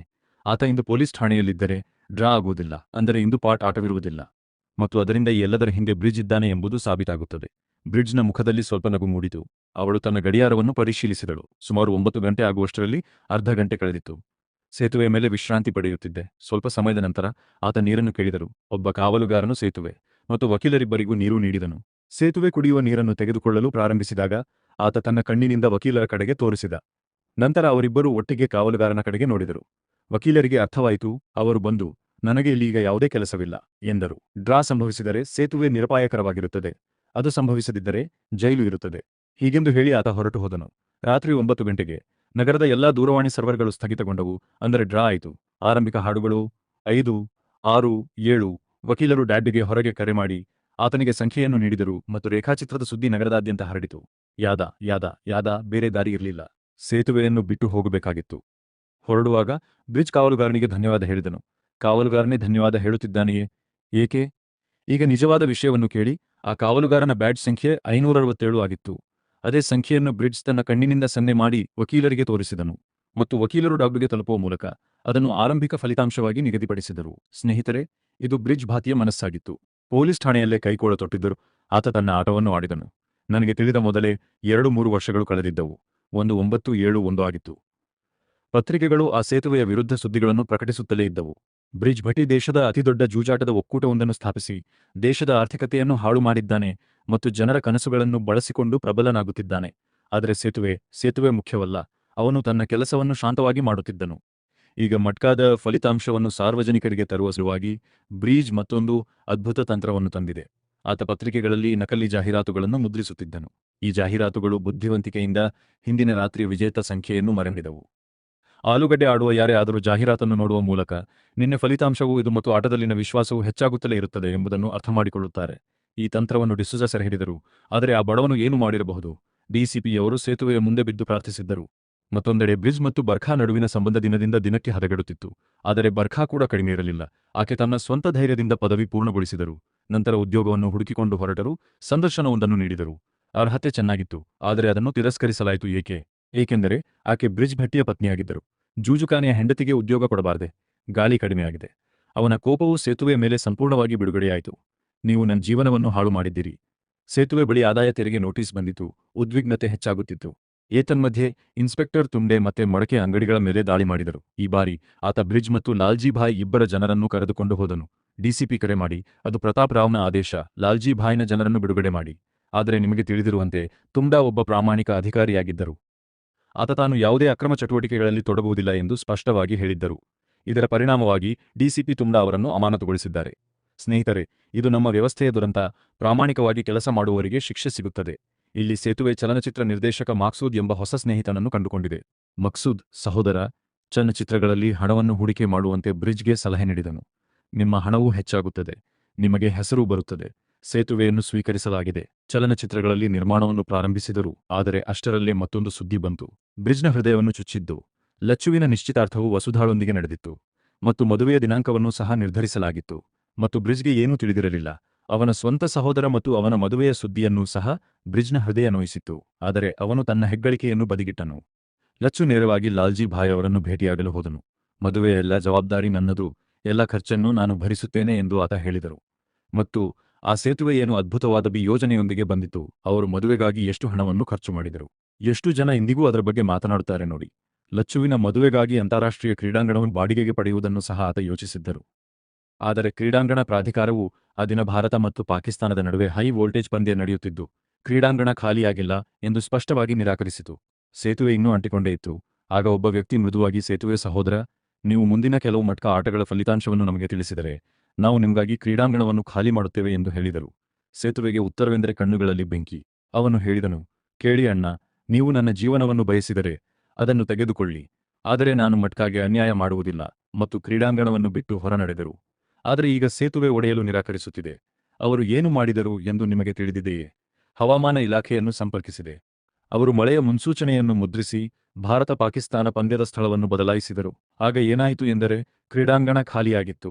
ಬ್ರಿಡ್ಜ್ ತನ್ನ ಸಹೋದರನ ಮದುವೆಗಾಗಿ ಬಾಡಿಗೆಗೆ ಅದೇ ಕ್ರೀಡಾಂಗಣವನ್ನು ತೆಗೆದುಕೊಂಡರು. ಈ ವ್ಯಕ್ತಿಗೆ ಎಷ್ಟು ಅಧಿಕಾರವಿತ್ತು ಎಂಬುದನ್ನು ಕಲ್ಪಿಸಿಕೊಳ್ಳಿ. ಆತ ತನ್ನ ಸಹೋದರನ ಮದುವೆಗಾಗಿ ಮಾತ್ರ ಅಂತಾರಾಷ್ಟ್ರೀಯ ಕ್ರಿಕೆಟ್ ಪಂದ್ಯದ ಸ್ಥಳವನ್ನು ಬದಲಾಯಿಸುತ್ತಾನೆ. ಆದರೆ ಅಷ್ಟರಲ್ಲೇ ಒಂದು ನೋವಿನ ಘಟನೆ ಸಂಭವಿಸಿತು. ನಿಮಗೆ ಸುಲಭ ನೆನಪಿದ್ದಾರೆಯೇ?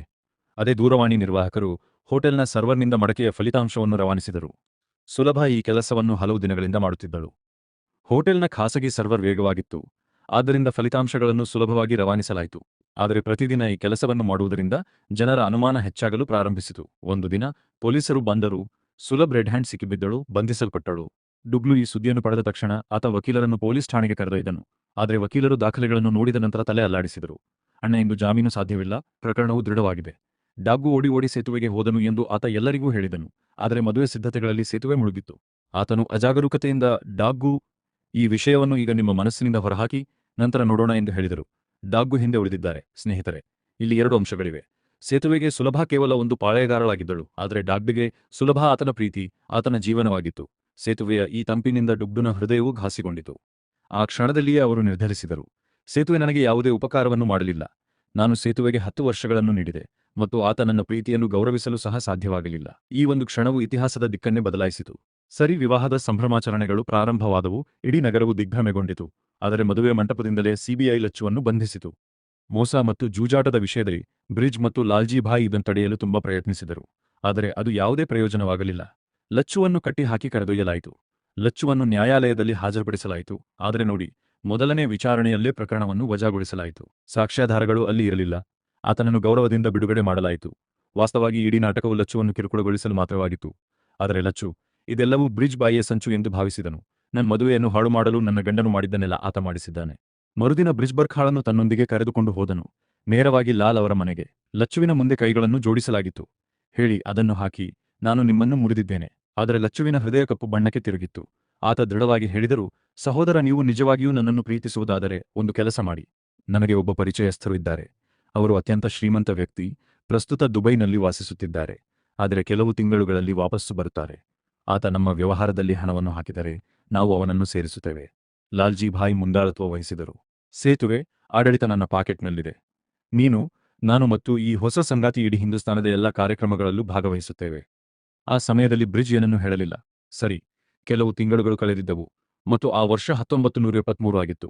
ಲಾಲ್ಜಿಬಾಯ್ ಲಚ್ಚುವನ್ನು ಸೇತುವೆಗೆ ಕರೆದುಕೊಂಡು ಹೋದರು. ಆ ಹೆಸರು ದಾರಾಬ್ ಅಹ್ಮದ್ ಎಂದಾಗಿತ್ತು. ದರಾಬ್ ಸೇತುವೆಯನ್ನು ನೀಡಿದನು. ಸಹೋದರ, ಕ್ರಿಕೆಟ್ಗೆ ಬಾವಲಿಗಳನ್ನು ಹಾಕುವ ವ್ಯವಹಾರವನ್ನು ಪ್ರಾರಂಭಿಸು. ಮುಂಬರುವ ಕಾಲದಲ್ಲಿ ಕ್ರಿಕೆಟ್ ಬ್ಯಾಟಿಂಗ್ ಜಗತ್ತನ್ನು ಆಳಿದಂತಾಗುತ್ತದೆ. ನಾವು ಇದರಲ್ಲಿ ಯಶಸ್ವಿಯಾದರೆ ನಾವು ಕೋಟಿಗಟ್ಟಲೆ ಹಣವನ್ನು ಗಳಿಸುತ್ತೇವೆ. ಅವರ ಸ್ಥಿತಿ ಹೇಗಿತ್ತು? ನಾನು ಎಲ್ಲಾ ಹೂಡಿಕೆಗಳನ್ನು ಮಾಡುತ್ತೇನೆ, ನೀವು ಮುಂದುವರಿಯಿರಿ, 55% ಕಮಿಷನ್. ಲಚ್ಚು ಮತ್ತು ಲಾಲ್ಜಿಭಾಯ್ ಸಂತೋಷದಿಂದ ಜಿಗಿದರು. ಅದು ತುಂಬಾ ಒಳ್ಳೆಯ ಕೊಡುಗೆ. ಆದರೆ ಬ್ರಿಡ್ಜ್ ಅದನ್ನು ಸ್ಪಷ್ಟವಾಗಿ ನಿರಾಕರಿಸಿದರು. ಲಚ್ಚು ಹೊರಗೆ ಹೋಗಿ ಕೋಪಗೊಂಡನು. ಅಣ್ಣ, ಏನಾಯಿತು? ಅಂತಹ ಉತ್ತಮ ಅವಕಾಶವನ್ನು ತಿರಸ್ಕರಿಸಿದಿರಿ. ಬ್ರಿಡ್ಜ್ ಶಾಂತ ಧ್ವನಿಯಲ್ಲಿ, ದರಾಬ್ ಬಗ್ಗೆ ನಿಮಗೆ ಎಷ್ಟು ಗೊತ್ತು ಎಂದು ಕೇಳಿದ. ಬ್ರಿಡ್ಜ್ ತನ್ನ ಮನುಷ್ಯನಿಗೆ ಸೂಚನೆ ನೀಡಿದ. ದಾರಾಬ್ ಒಬ್ಬ ಕಳ್ಳಸಾಗಣೆದಾರ ಎಂದು ಬಹಿರಂಗಪಡಿಸಿದ ಆತ, ಹಸನ್ ಮತ್ತು ಲಾಲಾ ಖಾನ್ ಅವರ ವ್ಯವಹಾರವನ್ನು ವಹಿಸಿಕೊಳ್ಳಲು ಬಯಸುತ್ತಾನೆ. ಇದು ಒಬ್ಬ ಉದ್ಯಮಿಯಲ್ಲ, ಒಬ್ಬ ದರೋಡೆಕೋರ. ಬ್ರಿಡ್ಜ್ ಲಾಚುವಿಗೆ ವಿವರಿಸಿದರು. ನಾವು ಉದ್ಯಮಿಗಳು, ನಾವು ಒಂದು ಗ್ಯಾಂಗ್ಸ್ಟರ್ನೊಂದಿಗೆ ಕೈಕುಲುಕಿದರೆ ನಮ್ಮ ಸಣ್ಣ ಗೌರವವು ಕಳೆದು ಹೋಗುತ್ತದೆ. ದರಾಬ್ನಿಂದ ದೂರವಿರಿ. ಆದರೆ ಲಚ್ಚು ಒಳ್ಳೆಯ ಸಲಹೆಯನ್ನು ಎಲ್ಲಿಂದ ಇಷ್ಟಪಡುತ್ತಾನೆ. ಲಾಲ್ಜಿಭಾಯ್ ತನ್ನ ಮನಸ್ಸನ್ನು ಸಂಪೂರ್ಣವಾಗಿ ಬದಲಾಯಿಸಿಕೊಂಡ. ಸೇತುವೆ ನಿಮ್ಮನ್ನು ಯಾವಾಗಲೂ ತಡೆಯುತ್ತದೆ. ನೀವು ದೊಡ್ಡವರಾಗಲು ಬಯಸುತ್ತೀರಿ ಮತ್ತು ಆತ ನಿಮ್ಮನ್ನು ಚಿಕ್ಕವರಾಗಿಡಲು ಬಯಸುತ್ತಾನೆ. ಲಚ್ಚು ಮತ್ತು ಅದು ವಿಷಕಾರಿಯಾಯಿತು. ಕೆಲವು ದಿನಗಳ ನಂತರ ಬ್ರಿಡ್ಜ್ ಮನೆಗೆ ಒಂದು ದೂರವಾಣಿ ಕರೆ ಬಂತು. ನಿಮಗೆ ದೆಹಲಿಗೆ ಕರೆ ಮಾಡಲಾಗಿದೆ. ತುರ್ತಾದದ್ದು. ಬ್ರಿಡ್ಜ್ ಯೋಚಿಸಿದ, ದೆಹಲಿಗೆ ಯಾರು ಕರೆ ಮಾಡುತ್ತಿದ್ದಾರೆ? ಅದೇ ಹಳೆಯ ಶತ್ರುವಾದ ಪ್ರತಾಪ್ ರಾವ್ ಮುಂಬೈನಲ್ಲಿ ಹಿನ್ನಡೆ ಅನುಭವಿಸಿದ್ದರು ಮತ್ತು ಈಗ ದೆಹಲಿಯಲ್ಲಿ ತನ್ನ ರಾಜಕೀಯವನ್ನು ಪ್ರದರ್ಶಿಸುತ್ತಿದ್ದಾರೆ ಎಂಬುದು ತಿಳಿದುಬಂತು. ಸೇತುವೆ ದೆಹಲಿಯನ್ನು ತಲುಪಿತು. ಪ್ರತಾಪ್ ರಾವ್ ನೇರ ಬೆದರಿಕೆ ಹಾಕಿದ, ನೀವು ಬ್ರಿಡ್ಜ್ ಮತ್ತು ದರಾಪ್ನ ಪಾಲುದಾರಿಕೆಯನ್ನು ಸ್ವೀಕರಿಸಿದರೆ, ಇಲ್ಲವಾದರೆ ನಾನು ನಿಮ್ಮ ಜೀವನವನ್ನು ನರಕವನ್ನಾಗಿಸುತ್ತೇನೆ. ನನ್ನ ಕಣ್ಣುಗಳಲ್ಲಿ ನೋಡುತ್ತಿರುವಂತೆ ಸೇತುವೆ, ಸರ್, ನಾನು ನನ್ನ ಸಿದ್ಧಾಂತದಿಂದ ಒಂದು ಇಂಚು ಕೂಡ ಚಲಿಸುವುದಿಲ್ಲ ಎಂದು ಹೇಳಿತು. ಆತ ಬೆದರಿಕೆ ಹಾಕಿದನು ಮತ್ತು ನಿಲ್ಲಿಸದೆ ಅಥವಾ ಹಿಂಜರಿಯದೆ ಆತ ಹೊರಟು ಹೋದನು. ವಾಪಸ್ಸು ಹೋಗುವಾಗ ನಾನು ಸೇತುವೆಯ ವಿಮಾನದಲ್ಲಿ ಕುಳಿತಿದ್ದೆ. ನಾನು ಗಡಿಯಾರವನ್ನು ಪರಿಶೀಲಿಸಿದೆ. ಅದು 9 ಗಂಟೆ ಆಗುತ್ತಿತ್ತು. ನೆನಪಿಡಿ ಸ್ನೇಹಿತರೆ, ರಾತ್ರಿ 9 ಗಂಟೆ ಮತ್ತು ರಾತ್ರಿ 12 ಗಂಟೆಗೆ ಮಚ್ಚೆಯ ಮೇಲೆ ಡ್ರಾ ನಡೆಯುತ್ತಿತ್ತು. ಈಗ ಡ್ರಾ ಹೇಗೆ ಆಗುತ್ತದೆ? ಸೇತುವೆ ಆಕಾಶದಲ್ಲಿ ಹಾರುತ್ತಿದೆ. ಸೇತುವೆ ವಿಮಾನದ ಸಹಾಯಕಿಯನ್ನು ಪೈಲಟ್ನನ್ನು ಭೇಟಿಯಾಗಬೇಕಾಗಿದೆ. ಅದು ತುರ್ತಾಗಿತ್ತು ಎಂದು ಹೇಳಿತು. ಪೈಲಟ್ ಸ್ವಲ್ಪ ಹೊತ್ತಿನಲ್ಲಿ ಹೊರಬಂದಿತು. ಸೇತುವೆಯನ್ನು ನೋಡಿದ ತಕ್ಷಣ ಅವನ ಮುಖವು ಬೆಳಗಿತು. ಬ್ರಿಡ್ಜ್ ಭಾಯಿ, ಆ ಪೈಲಟ್ ತನ್ನ ಮಗಳ ಮದುವೆಗಾಗಿ ಒಂದು ಕುಂಬಾರಿಕೆಯ ಆಟದಲ್ಲಿ ಗೆದ್ದ ಹಣವನ್ನು ಗೆದ್ದಿದ್ದಾನೆ ಎಂದು ನೀವು ಕಂಡುಕೊಳ್ಳುತ್ತೀರಿ. ಆತ ಆ ಸೇತುವೆಗೆ ಕೃತಜ್ಞನಾಗಿದ್ದನು. ಸೇತುವೆ ತನ್ನ ಸಮಸ್ಯೆಯನ್ನು ವಿವರಿಸಿತು. ಪೈಲಟ್ ಹಂಸ, ತಮ್ಮ ಸಹೋದರ ಇಂದು ಡ್ರಾಪ್ ವಿಮಾನದಲ್ಲೇ ಆಗಲಿದೆ. ಸೇತುವೆ ಅಷ್ಟೊಂದು ಸುಲಭವಾಗಿ ಕುಸಿದು ಹೋಯಿತೆ. 9 ಗಂಟೆಯಾಗುತ್ತಿದ್ದಂತೆಯೇ ಬ್ರಿಡ್ಜ್ ವಿಮಾನದಲ್ಲಿ ಕಾರ್ಡ್ಗಳನ್ನು ಹೊರತೆಗೆದು ಪೈಲಟ್ಗೆ ಕಾರ್ಡ್ಗಳನ್ನು ಆಯ್ಕೆ ಮಾಡಲು ಅವಕಾಶ ಮಾಡಿಕೊಟ್ಟರು. ಅದನ್ನು ಎಳೆದ ನಂತರ ವಿಮಾನ ನಿಲ್ದಾಣದ ನಿಯಂತ್ರಣ ಕೊಠಡಿಯ ಮೂಲಕ ತನ್ನ ಬುದ್ಧಿವಂತಿಕೆಯನ್ನು ತೋರಿಸಿದ ಪೈಲಟ್ ಆ ಸಂಖ್ಯೆಯನ್ನು ನೆಲಕ್ಕೆ ಕಳುಹಿಸಿದರು. ಸ್ನೇಹಿತರೆ, ಈ ವ್ಯಕ್ತಿಯ ಜಾಲವನ್ನು ಕಲ್ಪಿಸಿಕೊಳ್ಳಿ. ಅದು ಎಷ್ಟು ದೂರದವರೆಗೆ ವಿಸ್ತರಿಸಿತು. ಶೂನ್ಯದಿಂದ ಆಕಾಶದವರೆಗೆ ಅಲ್ಲಿನ ಪರಿಸ್ಥಿತಿ ಕೆಟ್ಟದಾಗಿತ್ತು. ಸುಲಭನ ಜಾಮೀನುಗಾಗಿ ಆತ ಮನೆಗೆ ಹೋಗಿ ಕೇಳಿದ. ಆದರೆ ಪ್ರಕರಣವು ಬಲವಾಗಿತ್ತು. ಜಾಮೀನು ಅರ್ಜಿಯನ್ನು ಪ್ರಕ್ರಿಯೆಗೊಳಿಸಲಾಗುತ್ತಿರಲಿಲ್ಲ. ತಿಂಗಳುಗಳು ಕಳೆದು ಹೋದವು ಮತ್ತು ಬ್ರಿಡ್ಜ್ ಯಾವುದೇ ಕ್ರಮಗಳನ್ನು ಕೈಗೊಳ್ಳಲಿಲ್ಲ. ಡಾಗ್ನ ಕೋಪವು ಈಗ ಉಗ್ರರೂಪ ತಾಳಿತ್ತು ಮತ್ತು ನಂತರ ಹೃದಯವಿದ್ರಾವ ಸುದ್ದಿ ಬಂತು. ಇನ್ಸ್ಪೆಕ್ಟರ್ ತುಂಡೆ ಅವರ ನೆನಪಿದೆಯಾ? ಅಮಾನತುಗೊಂಡಿದ್ದ ಅದೇ ಪ್ರಾಮಾಣಿಕ ಅಧಿಕಾರಿ ಆರೋಗ್ಯ ತುಂಬಾ ಹದಗೆಟ್ಟಿತ್ತು. ನಾನು ನನ್ನ ಜೀವನವನ್ನು ಕರ್ತವ್ಯಕ್ಕೆ ಸಮರ್ಪಿಸಿದೆ, ಆದರೆ ಇದಕ್ಕೆ ಪ್ರತಿಯಾಗಿ ನನಗೆ ಏನು ಸಿಕ್ಕಿತು? ಅವಮಾನ, ಅಮಾನತು. ತನ್ನ ದುಃಖಗಳನ್ನು ಮರೆತು ಬಿಡಲು ಆತ ಮದ್ಯದಲ್ಲಿ ಮುಳುಗಲು ಪ್ರಾರಂಭಿಸಿದನು, ಜೂಜಾಟ ಆಡಲು ಪ್ರಾರಂಭಿಸಿದನು ಮತ್ತು ಒಂದು ದಿನ ಮದ್ಯದಂಗಡಿಯ ಮೇಲೆ ದಾಳಿ ನಡೆಸಲಾಯಿತು. ಆತನ ಅಡಿಯಲ್ಲಿನ ಅಧಿಕಾರಿಗಳು ಆತನನ್ನು ಬಂಧಿಸಿದರು. ಅದು ಅತ್ಯಂತ ದೊಡ್ಡ ಅವಮಾನವಾಗಿತ್ತು. ಕೆಲವು ಕಾವಲುಗಾರರು ತಮ್ಮ ಜೇಬುಗಳಿಂದ ದೇಣಿಗೆ ಸಂಗ್ರಹಿಸಿ ತುಂಡಾನ ಜಾಮೀನು ಪಡೆದರು. ನಿಮ್ಮದೇ. ನಂತರ ಆತ ಕೆಲಸದಲ್ಲಿ ನಿರತರಾಗಿದ್ದ ಮತ್ತು ಸಮಯವಿಲ್ಲದಿರುವ ಡಿಸೋಜಾ ಅವರನ್ನು ಭೇಟಿ ಮಾಡಲು ಹೋದರು. ಆತ ಮನೆಗೆ ಬಂದು ತುಂಬಾ ಏಕಾಂಗಿಯಾಗಿದ್ದ. ಅವಮಾನಿತ, ಏಕಾಂಗಿತನ ಇವೆಲ್ಲವೂ ಏಕಕಾಲದಲ್ಲಿ ಆತನ ಮೇಲೆ ಬಿದ್ದಿದ್ದವು. ಮತ್ತು ಒಂದು ರಾತ್ರಿ ಇನ್ಸ್ಪೆಕ್ಟರ್ ತುಮ್ಮದೇವ್ ನೇಣು ಬಿಗಿದುಕೊಂಡು ಆತ್ಮಹತ್ಯೆ ಮಾಡಿಕೊಂಡರು. ಸ್ನೇಹಿತರೆ, ಇದು ಆ ವ್ಯವಸ್ಥೆಯ ಸತ್ಯವಾಗಿದ್ದು, ಅಲ್ಲಿ ಪ್ರಾಮಾಣಿಕ ವ್ಯಕ್ತಿಯ ಶವವನ್ನು ಮತ್ತು ಅಪ್ರಾಮಾಣಿಕರು ಅಭಿವೃದ್ಧಿ ಹೊಂದುತ್ತಾರೆ. ಸೇತುವೆಗೆ ಇಲ್ಲಿ ಕೆಟ್ಟ ಸುದ್ದಿ ಬಂತು. ಮಹಾಶಯರೇ, ಕೆಲವು ನಗದು ಧಾರಕಗಳು ಕಾಣೆಯಾಗಿವೆ ಎಂದು ನಮ್ಮ ಗಮನಕ್ಕೆ ಬಂದಿದೆ. ಮಚ್ಚಕ್ಕೆ ಹಣವನ್ನು ಎಲ್ಲಿ ಇಡಲಾಗುತ್ತದೆಯೋ ಅದನ್ನು ಸೇತುವೆಗೆ ಬಹಳ ಹತ್ತಿರವಿರುವ ಜನರು ಮಾತ್ರ ತಿಳಿದಿದ್ದರು. ಬ್ರಿಯೆ ಯೋಚಿಸಿದ. ಇದ್ದಕ್ಕಿದ್ದಂತೆ ಆತನಿಗೆ ನೆನಪಾಯಿತು. ದಿನಗಳಿಂದ ಆತ ದೆವ್ವಗಳ ಪ್ರತ್ಯಕ್ಷತೆಯನ್ನು ನೋಡುತ್ತಿದ್ದನು. ಅಯ್ಯೋ, ಎಂತಹ ಬಾತುಕೋಳಿ! ಮತ್ತು ವಾಸ್ತವವಾಗಿ ಬ್ರಿಡ್ಜ್ನ ಅನುಮಾನ ಸರಿಯಾಗಿತ್ತು. 10 ವರ್ಷಗಳ ಕಾಲ ಸೇತುವೆಗಾಗಿ ಎಲ್ಲವನ್ನೂ ಮಾಡಿದ ಡಾಗ್ಡು ಈಗ ಅದೇ ಸೇತುವೆಗಾಗಿ ಹಣವನ್ನು ಕದಿಯುತ್ತಿದ್ದನು. ಸುಲಭ ಜೈಲಿಗೆ ಪ್ರವೇಶಿಸುವುದನ್ನು ನೋಡಿದ ಆಕೆಯೊಳಗಿನ ಬೆಂಕಿ ಹೊತ್ತಿಕೊಂಡಿತು. ಲಚ್ಚುವಿನ ಮದುವೆಯಲ್ಲಿ ನಡೆದ ಸಿಬಿಐ ದಾಳಿಯನ್ನು ಸಹ ಡ್ಯಾಗ್ಡು ಏರ್ಪಡಿಸಿದ್ದನು, ಏಕೆಂದರೆ ಆತ ಬ್ರಿಡ್ಜ್ ಸುಲಭನನ್ನು ಬಿಡುಗಡೆ ಮಾಡುವ ಬದಲು ಲಚ್ಚುವಿನ ಮದುವೆಯಲ್ಲಿ ನೃತ್ಯ ಮಾಡುತ್ತಿದ್ದನು.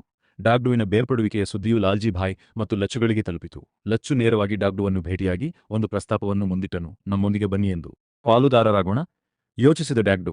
ನಾನು ನನ್ನ ಇಡೀ ಜೀವನದ 10 ವರ್ಷ, ನನ್ನ ಯೌವನ, ನನ್ನ ಕಠಿಣ ಪರಿಶ್ರಮ ಎಲ್ಲವನ್ನೂ ಸೇತುವೆ ನಿರ್ಮಾಣಕ್ಕೆ ಮೀಸಲಿಟ್ಟಿದ್ದೆ ಮತ್ತು ಇಂದು ಆತ ನನ್ನನ್ನು ಲೆಕ್ಕಕ್ಕೆ ತೆಗೆದುಕೊಳ್ಳುವುದಿಲ್ಲ. ಸಾಕು, ಇದು ತುಂಬಾ ಹೆಚ್ಚಾಯಿತು. ಡುಗ್ಡುಗ್ ಹೌದು ಎಂದರು. ಬೆಳಿಗ್ಗೆ ಸೇತುವೆಯನ್ನು ಎತ್ತಲಾಗಿತ್ತು. ಮನೆ ಖಾಲಿಯಾಗಿರುವಂತೆ ಭಾಸವಾಯಿತು. ಕರೆದಳು ಬರ್ಖಾ ಅನ್ಮೋಲ್, ಆದರೆ ಉತ್ತರವಿಲ್ಲ. ಒಂದು ಕೋಣೆಗೆ ಹೋದೆ. ಕಪಾಟು ತೆರೆದಿತ್ತು. ಬಟ್ಟೆಗಳು ಕಾಣೆಯಾಗಿವೆ. ಬರ್ಖಾ ಅನ್ಮೋಲ್ನನ್ನು ಕರೆದುಕೊಂಡು ಬರಲು ಹೋಗಿದ್ದಳು. ಸೇತುವೆ ಕೆಳಗಿರುವ ನೆಲವು ಸವೆದು ಹೋಗಿದೆ. ಅಲ್ಲಿ ಒಂದು ಪತ್ರವಿತ್ತು. ಅದು ಬರೆಯಲ್ಪಟ್ಟಿತ್ತು. ನೀವು ಹಣದ ಹಿಂದೆ ಓಡಿ ಹೋದಿರಿ, ಆದರೆ ಈಗ ಮನೆಯಿಂದ ದೂರ ಇರುವುದು ಅಸಹನೀಯವಾಗಿದೆ.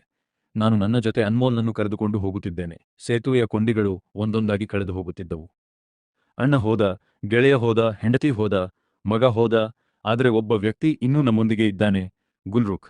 ಒಂದು ದಿನ ಗುಲ್ರು ಪೆಸ್ಟನ್ ಅನ್ನು ಸೇತುವೆಗೆ ಕರೆದೊಯ್ದಳು. ಪೆಸ್ಟನ್ ಬಾಂಬೆಯ ಅತಿದೊಡ್ಡ ಜವಳಿಗಿರಿಯಾದ ಬಾಂಬೆ ಕನ್ಸೆಷನ್ನ ಮಾಲೀಕರಾಗಿದ್ದರು.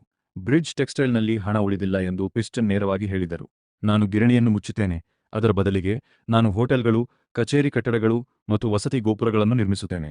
ಬ್ರಿಡ್ಜ್ ಆಶ್ಚರ್ಯದಿಂದ ಕೇಳಿದ, ನೀವು ಸಾವಿರಾರು ಕಾರ್ಮಿಕರೊಂದಿಗೆ ಅವರಿಗೆ ಏನಾಗುತ್ತದೆ? ಪಿಸ್ಟನ್ ಅಜಾಗರೂಕತೆಯಿಂದ ಹೀಗೆ ಹೇಳಿದರು, ನಾನು ಕಾರ್ಮಿಕರ ಬಗ್ಗೆ ಯೋಚಿಸುವುದಿಲ್ಲ. ಆದರೆ ಸಮಸ್ಯೆ ಎಂದರೆ ಅವರು ಪ್ರತಿಭಟನೆ ಆರಂಭಿಸಿದ್ದಾರೆ ಮತ್ತು ಕಾರ್ಮಿಕರು ನಿಮ್ಮನ್ನು ತುಂಬಾ ಗೌರವಿಸುವುದರಿಂದ ನೀವು ಅವರನ್ನು ಮನವೊಲಿಸಿ ಪ್ರತಿಭಟನೆಯನ್ನು ನಿಲ್ಲಿಸಬೇಕು. ಪ್ರತಿಯಾಗಿ ನಾನು ಈ ಯೋಜನೆಯಲ್ಲಿ ನಿಮ್ಮನ್ನು ಷೇರುದಾರನಾಗಿ ಮಾಡುತ್ತೇನೆ. ಸೇತುವೆ ಆಲೋಚನೆಯಲ್ಲಿ ಮುಳುಗಿತು. ಇದಕ್ಕೆ ಕಾರಣವೇನು? ಮಟ್ಕ ಓಡಿಸುವುದರ ನಿಜವಾದ ವ್ಯವಹಾರವೇನು? ಈ ಕಾರ್ಮಿಕರ ಕಾರಣದಿಂದ ಅವನು ಅದನ್ನು ಕಳೆದುಕೊಂಡರೆ ಅವನ ಆತ್ಮಸಾಕ್ಷಿ ಅವನನ್ನು ಬಿಡುವುದಿಲ್ಲ. ಸೇತುವೆ ನಿರಾಕರಿಸಿತು. ಗುಲ್ರುಕ್ ಕೂಡ ಈ ವಿಷಯವನ್ನು ಇಷ್ಟಪಡಲಿಲ್ಲ. ಆಕೆ ಸೇತುವೆ ಒಪ್ಪಂದವನ್ನು ಒಪ್ಪಿಕೊಳ್ಳಬೇಕೆಂದು ಬಯಸಿದ್ದಳು. ಈಗ ಗುಲ್ರುಕ್ ಕೂಡ ನಿಧಾನವಾಗಿ ಸೇತುವೆಯಿಂದ ದೂರ ಸರಿಯಲು ಪ್ರಾರಂಭಿಸಿದಳು. ಸ್ನೇಹಿತರೆ, ನೋಡಿ, ಜೀವನದ ಆಟ ತನ್ನ ತತ್ವಗಳಿಗೆ ಬದ್ಧನಾಗಿ ನಿಲ್ಲುವ ವ್ಯಕ್ತಿಯನ್ನು ಜಗತ್ತು ಒಂಟಿಯಾಗಿ ಬಿಡುತ್ತದೆ. ಅದೇ ರಾತ್ರಿ ಡ್ಯಾಗ್ಡು ಕೆಲವು ಜನರೊಂದಿಗೆ ಸೇತುವೆಯ ಟ್ಯಾಂಕಿನ ಬ್ಯಾರೆಲ್ಗಳನ್ನು ಕದಿಯುತ್ತಿದ್ದಾಗ ಸೇತುವೆಯ ಗೂಂಡಾಗಳು ಅವನನ್ನು ಹಿಡಿದುಕೊಂಡರು. ಓಟ ಓಟ ಡ್ಯಾಗ್ಡು ಸೇತುವೆಯ ಮುಂದೆ ನೇರವಾಗಿ ಬಂದ. ಬ್ರಿಡ್ಜ್ ಶಾಂತ ಧ್ವನಿಯಲ್ಲಿ, ಡ್ಯಾಗ್ಡು, ನಿಮಗೆ ಹಣದ ಅಗತ್ಯವಿದ್ದರೆ ನೀವು ನನ್ನನ್ನು ಕೇಳಬಹುದಿತ್ತು. ಕದಿಯುವ ಅವಶ್ಯಕತೆ ಏನಾಗಿತ್ತು? ಸರಿ, ಡ್ಯಾಡ್ಗೆ 10 ವರ್ಷವಾಗಿತ್ತು ಮತ್ತು ಅವನು ಗಾಯಗೊಂಡಿದ್ದನು. ಅವರು ನಿಮ್ಮ ಮೇಲೆ ಮಳೆ ಸುರಿಸಿದರು. ನಾನು ಏನು ಹೇಳಲಿ ಅಣ್ಣ? ಸುಲಭವಾದವರು ಜೈಲಿನಲ್ಲಿ ಕೊಳೆಯುತ್ತಿದ್ದಾರೆ ಮತ್ತು ನಿಮಗೆ ಯಾವುದೇ ಕಾಳಜಿ ಇಲ್ಲ. ನಿಮ್ಮಿಂದಾಗಿ ನನ್ನ ಜೀವನ ಹಾಳಾಗಿದೆ. ಬ್ರಿಡ್ಜ್ ಕೋಪದಿಂದ, ಇಂದಿನಿಂದ ನಿಮ್ಮ ಸಂಬಂಧ ನನ್ನದಾಗುತ್ತದೆ ಎಂದು ಹೇಳಿದ. ಡಾಬ್ಡು ಕೂಡ ಬಿಸಿಲನ್ನು ಅನುಭವಿಸಿದ. ನೀವು ಏನು ಹೇಳಿದಿರಿ ಎಂದು ನೆನಪಿದೆಯಾ? ನಾನು ಹನುಮಂತನಾಗುತ್ತೇನೆ ಮತ್ತು ನನ್ನ ಬಾಲದಿಂದ ಲಂಕೆಯನ್ನು ಬೆಂಕಿಯಿಂದ ಸುಟ್ಟುಬಿಡುತ್ತೇನೆ ಎಂದು ಹೇಳಿದ್ದೆ. ಆದರೆ ಇಂದು ನೀವು ಸ್ವತಃ ರಾವಣನಂತಾಗಿದ್ದೀಯೆ. ಅದಕ್ಕಾಗಿಯೇ ನಿಮ್ಮನ್ನು ಯಾರೂ ಬಿಟ್ಟು ಹೋಗಿಲ್ಲ. ನೀವು ಇಂದು ಒಬ್ಬರೇ ಇದ್ದೀರಿ. ಏಕಾಂಗಿಯಾಗಿ ಈ ಕೊನೆಯ ಮಾತು ಸೇತುವೆಯ ಹೃದಯವನ್ನು ಚುಚ್ಚಿತು. ಮರುದಿನ ಆತ ಸೇತುವೆ ಸಭೆಗೆ ಹೋದರು. ಸಾವಿರಾರು ಕಾರ್ಮಿಕರು ಪ್ರತಿಭಟನೆ ನಡೆಸುತ್ತಿದ್ದರು. ವೇದಿಕೆಯ ಮೇಲೆ ಸೇತುವೆಯನ್ನು ಸ್ಥಾಪಿಸಲಾಯಿತು. ಮೈಕನ್ನು ಹಿಡಿದಿಡಲಾಗಿತ್ತು ಮತ್ತು ಹೇಳಿದರು, ಸಹೋದರರೇ, ನೀವು ಮಟ್ಕ ಆಡದಿದ್ದರೆ ನಾನು ಕೂಡ ಗಳಿಸುತ್ತಿಲ್ಲ. ಆದರೂ ನಾನು ನಿಮ್ಮ ಬೇಡಿಕೆಗಳನ್ನು ಬೆಂಬಲಿಸುತ್ತೇನೆ. ಈ ಚಳುವಳಿಯನ್ನು ನಿಲ್ಲಿಸಲು ಬಿಡಬೇಡಿ. ಹೋರಾಟ ಮುಂದುವರಿಸಿ. ಕಾರ್ಮಿಕರು ಬ್ರಾವೋ ಎಂದು ಕೂಗುವ ಮೂಲಕ ಪ್ರತಿಕ್ರಿಯಿಸಿದರು.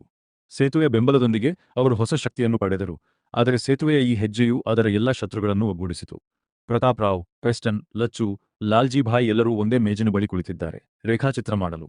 ಲಾಲ್ಜಿ ಭಾಯ್ ಹೇಳಿದರು, ಇದು ಹೀಗೆ ಮುಂದುವರಿದರೆ ನಾನು ನಿಮಗೆ ಹೇಳುತ್ತೇನೆ ಮತ್ತು ಸೇತುವೆಯನ್ನು ಪೂರ್ಣಗೊಳಿಸುತ್ತೇನೆ. ಆದರೆ ಪ್ರತಾಪ್ ರಾವ್ನ ಮನಸ್ಸು ಇನ್ನೂ ಆಳವಾಗಿತ್ತು. ಆತ ಪತ್ರಿಕೆಯ ಸಂಪಾದಕರನ್ನು ಕರೆದರು. ಅವರಿಗೆ ತಿಳಿಸಿ, ಒಂದು ಸುದ್ದಿ ಮುದ್ರಿಸಿಕೊಡಿ. ಈ ಸೇತುವೆಯು ಇನ್ಸ್ಪೆಕ್ಟರ್ ತುಂಬೆ ಆತ್ಮಹತ್ಯೆ ಮಾಡಿಕೊಳ್ಳಲು ಕಾರಣವಾಯಿತು. ಸಂಪಾದಕರು ಡಿಸೋಜಾ ಅವರನ್ನು ಕರೆದರು. ಈ ಸುದ್ದಿಯನ್ನು ಬರೆಯಿರಿ. ಡಿಸೋಜಾ ಸತ್ಯವನ್ನು ತಿಳಿದಿದ್ದರು. ಸೇತುವೆಯಿಂದಲ್ಲ, ಬದಲಾಗಿ ವ್ಯವಸ್ಥೆಯ ಕಾರಣದಿಂದ ತುಂಬಾ ಆತ್ಮಹತ್ಯೆ ಮಾಡಿಕೊಂಡಿದ್ದಾರೆ. ಆದರೆ ಸಂಪಾದಕರು ಆತನನ್ನು ಒತ್ತಾಯಿಸಿದ್ದರು. ಡಿಸ್ಸುಜಾ ಒಂದು ಲೇಖನವನ್ನು ಬರೆದರು. ಆದರೆ ತನ್ನ ಮನಸ್ಸಾಕ್ಷಿಯ ಧ್ವನಿಯನ್ನು ಕೇಳುತ್ತಿರುವಾಗ ಆತ ಬ್ರಿಡ್ಜ್ ಜೊತೆಗೆ ಲಾಲ್ಜಿ ಭಾಯ್, ಪ್ರತಾಪ್ ರಾವ್ ಮತ್ತು ಇಡೀ ಸಿಂಡಿಕೇಟ್ನ ಹೆಸರುಗಳನ್ನು ಸೇರಿಸಿದರು. ಆದರೆ ಸಂಪಾದಕರು ಮುದ್ರಿಸುವ ಮೊದಲು ಸೇತುವೆಯ ಹೆಸರನ್ನು ಹೊರತುಪಡಿಸಿ ಎಲ್ಲವನ್ನೂ ಕತ್ತರಿಸಿದರು. ಡಿಸೋಜಾ ಆಂದೋಲನ ಮಾಡಿದರು. ಆತ ಸೇತುವೆ ದೇವದೂತಲ್ಲ, ಜೂಜುಕೋರನೆಂದು ತಿಳಿದರು. ಇದು ಇನ್ನೂ ನ್ಯಾಯವಲ್ಲ.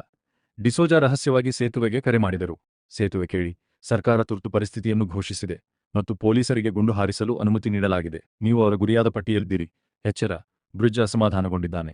ಏನು ಬೇಕಾದರೂ ಮಾಡಲು ಆತ ಬಯಸಿದ್ದರು. ತಮ್ಮ ಕೊನೆಯ ಕ್ಷಣಗಳನ್ನು ತಮ್ಮ ಕುಟುಂಬದೊಂದಿಗೆ ಕಳೆಯಲು ಅವನು ಬರ್ಖಾಗೆ ಹೋದ. ಆತ ಹೇಳಿದರು, ನಾನು ಮಕ್ಸೂದ್ ಚಿತ್ರದ ನಿರ್ಮಾಪಕ. ಇಂದು ಪ್ರಥಮ ಪ್ರದರ್ಶನ ಕಾರ್ಯಕ್ರಮ. ಬರ್ಖಾ ಖಂಡಿತವಾಗಿಯೂ ಒಪ್ಪಿಕೊಂಡಳು. ಇಬ್ಬರು ಪ್ರಮುಖರ ಬಳಿಗೆ ಹೋದರು. ಅಲ್ಲಿ ಮಕ್ಸೂದ್ ವೇದಿಕೆಗೆ ಬಂದು ಚಿತ್ರದ ಪಾತ್ರವರ್ಗ, ಸಿಬ್ಬಂದಿ ಮತ್ತು ನಿರ್ಮಾಪಕರಿಂದ ಎಲ್ಲರನ್ನೂ ಪರಿಚಯಿಸಿದರು ಮತ್ತು ಎಲ್ಲರಿಗೂ ಗೌರವಯುತವಾಗಿ ಎದ್ದು ನಿಂತು ಚಪ್ಪಾಳೆ ತಟ್ಟಿದರು. ಆದರೆ ಸೇತುವೆಯನ್ನು ವೇದಿಕೆಯ ಮೇಲೆ ಕರೆಸಲಿಲ್ಲ. ಸ್ನೇಹಿತರೆ, ಇದು ಅತ್ಯಂತ ಅವಮಾನದ ವಿಷಯ. ಇಡೀ ಪ್ರೇಕ್ಷಕರ ಮುಂದೆ, ತನ್ನ ಹೆಂಡತಿಯ ಮುಂದೆ ಬ್ರಿಜ್ನ ಕಣ್ಣುಗಳು ತುಂಬಿದವು. ಬರ್ಖಾ ಎದ್ದು, ಒಂದು ಮಾತನ್ನೂ ಆಡದೆ ಒಬ್ಬಂಟಿಯಾಗಿ ಹೊರಟು ಹೋದಳು. ಸೇತುವೆ ಅಲ್ಲಿಯೇ ಉಳಿದಿತ್ತು, ಮುರಿದ ಗಾಯದ. ರಾತ್ರಿ ಬ್ರಿಡ್ಜ್ ತನ್ನ ಕಾರಿನಲ್ಲಿ ಹಿಂದಿರುಗುತ್ತಿದ್ದನು.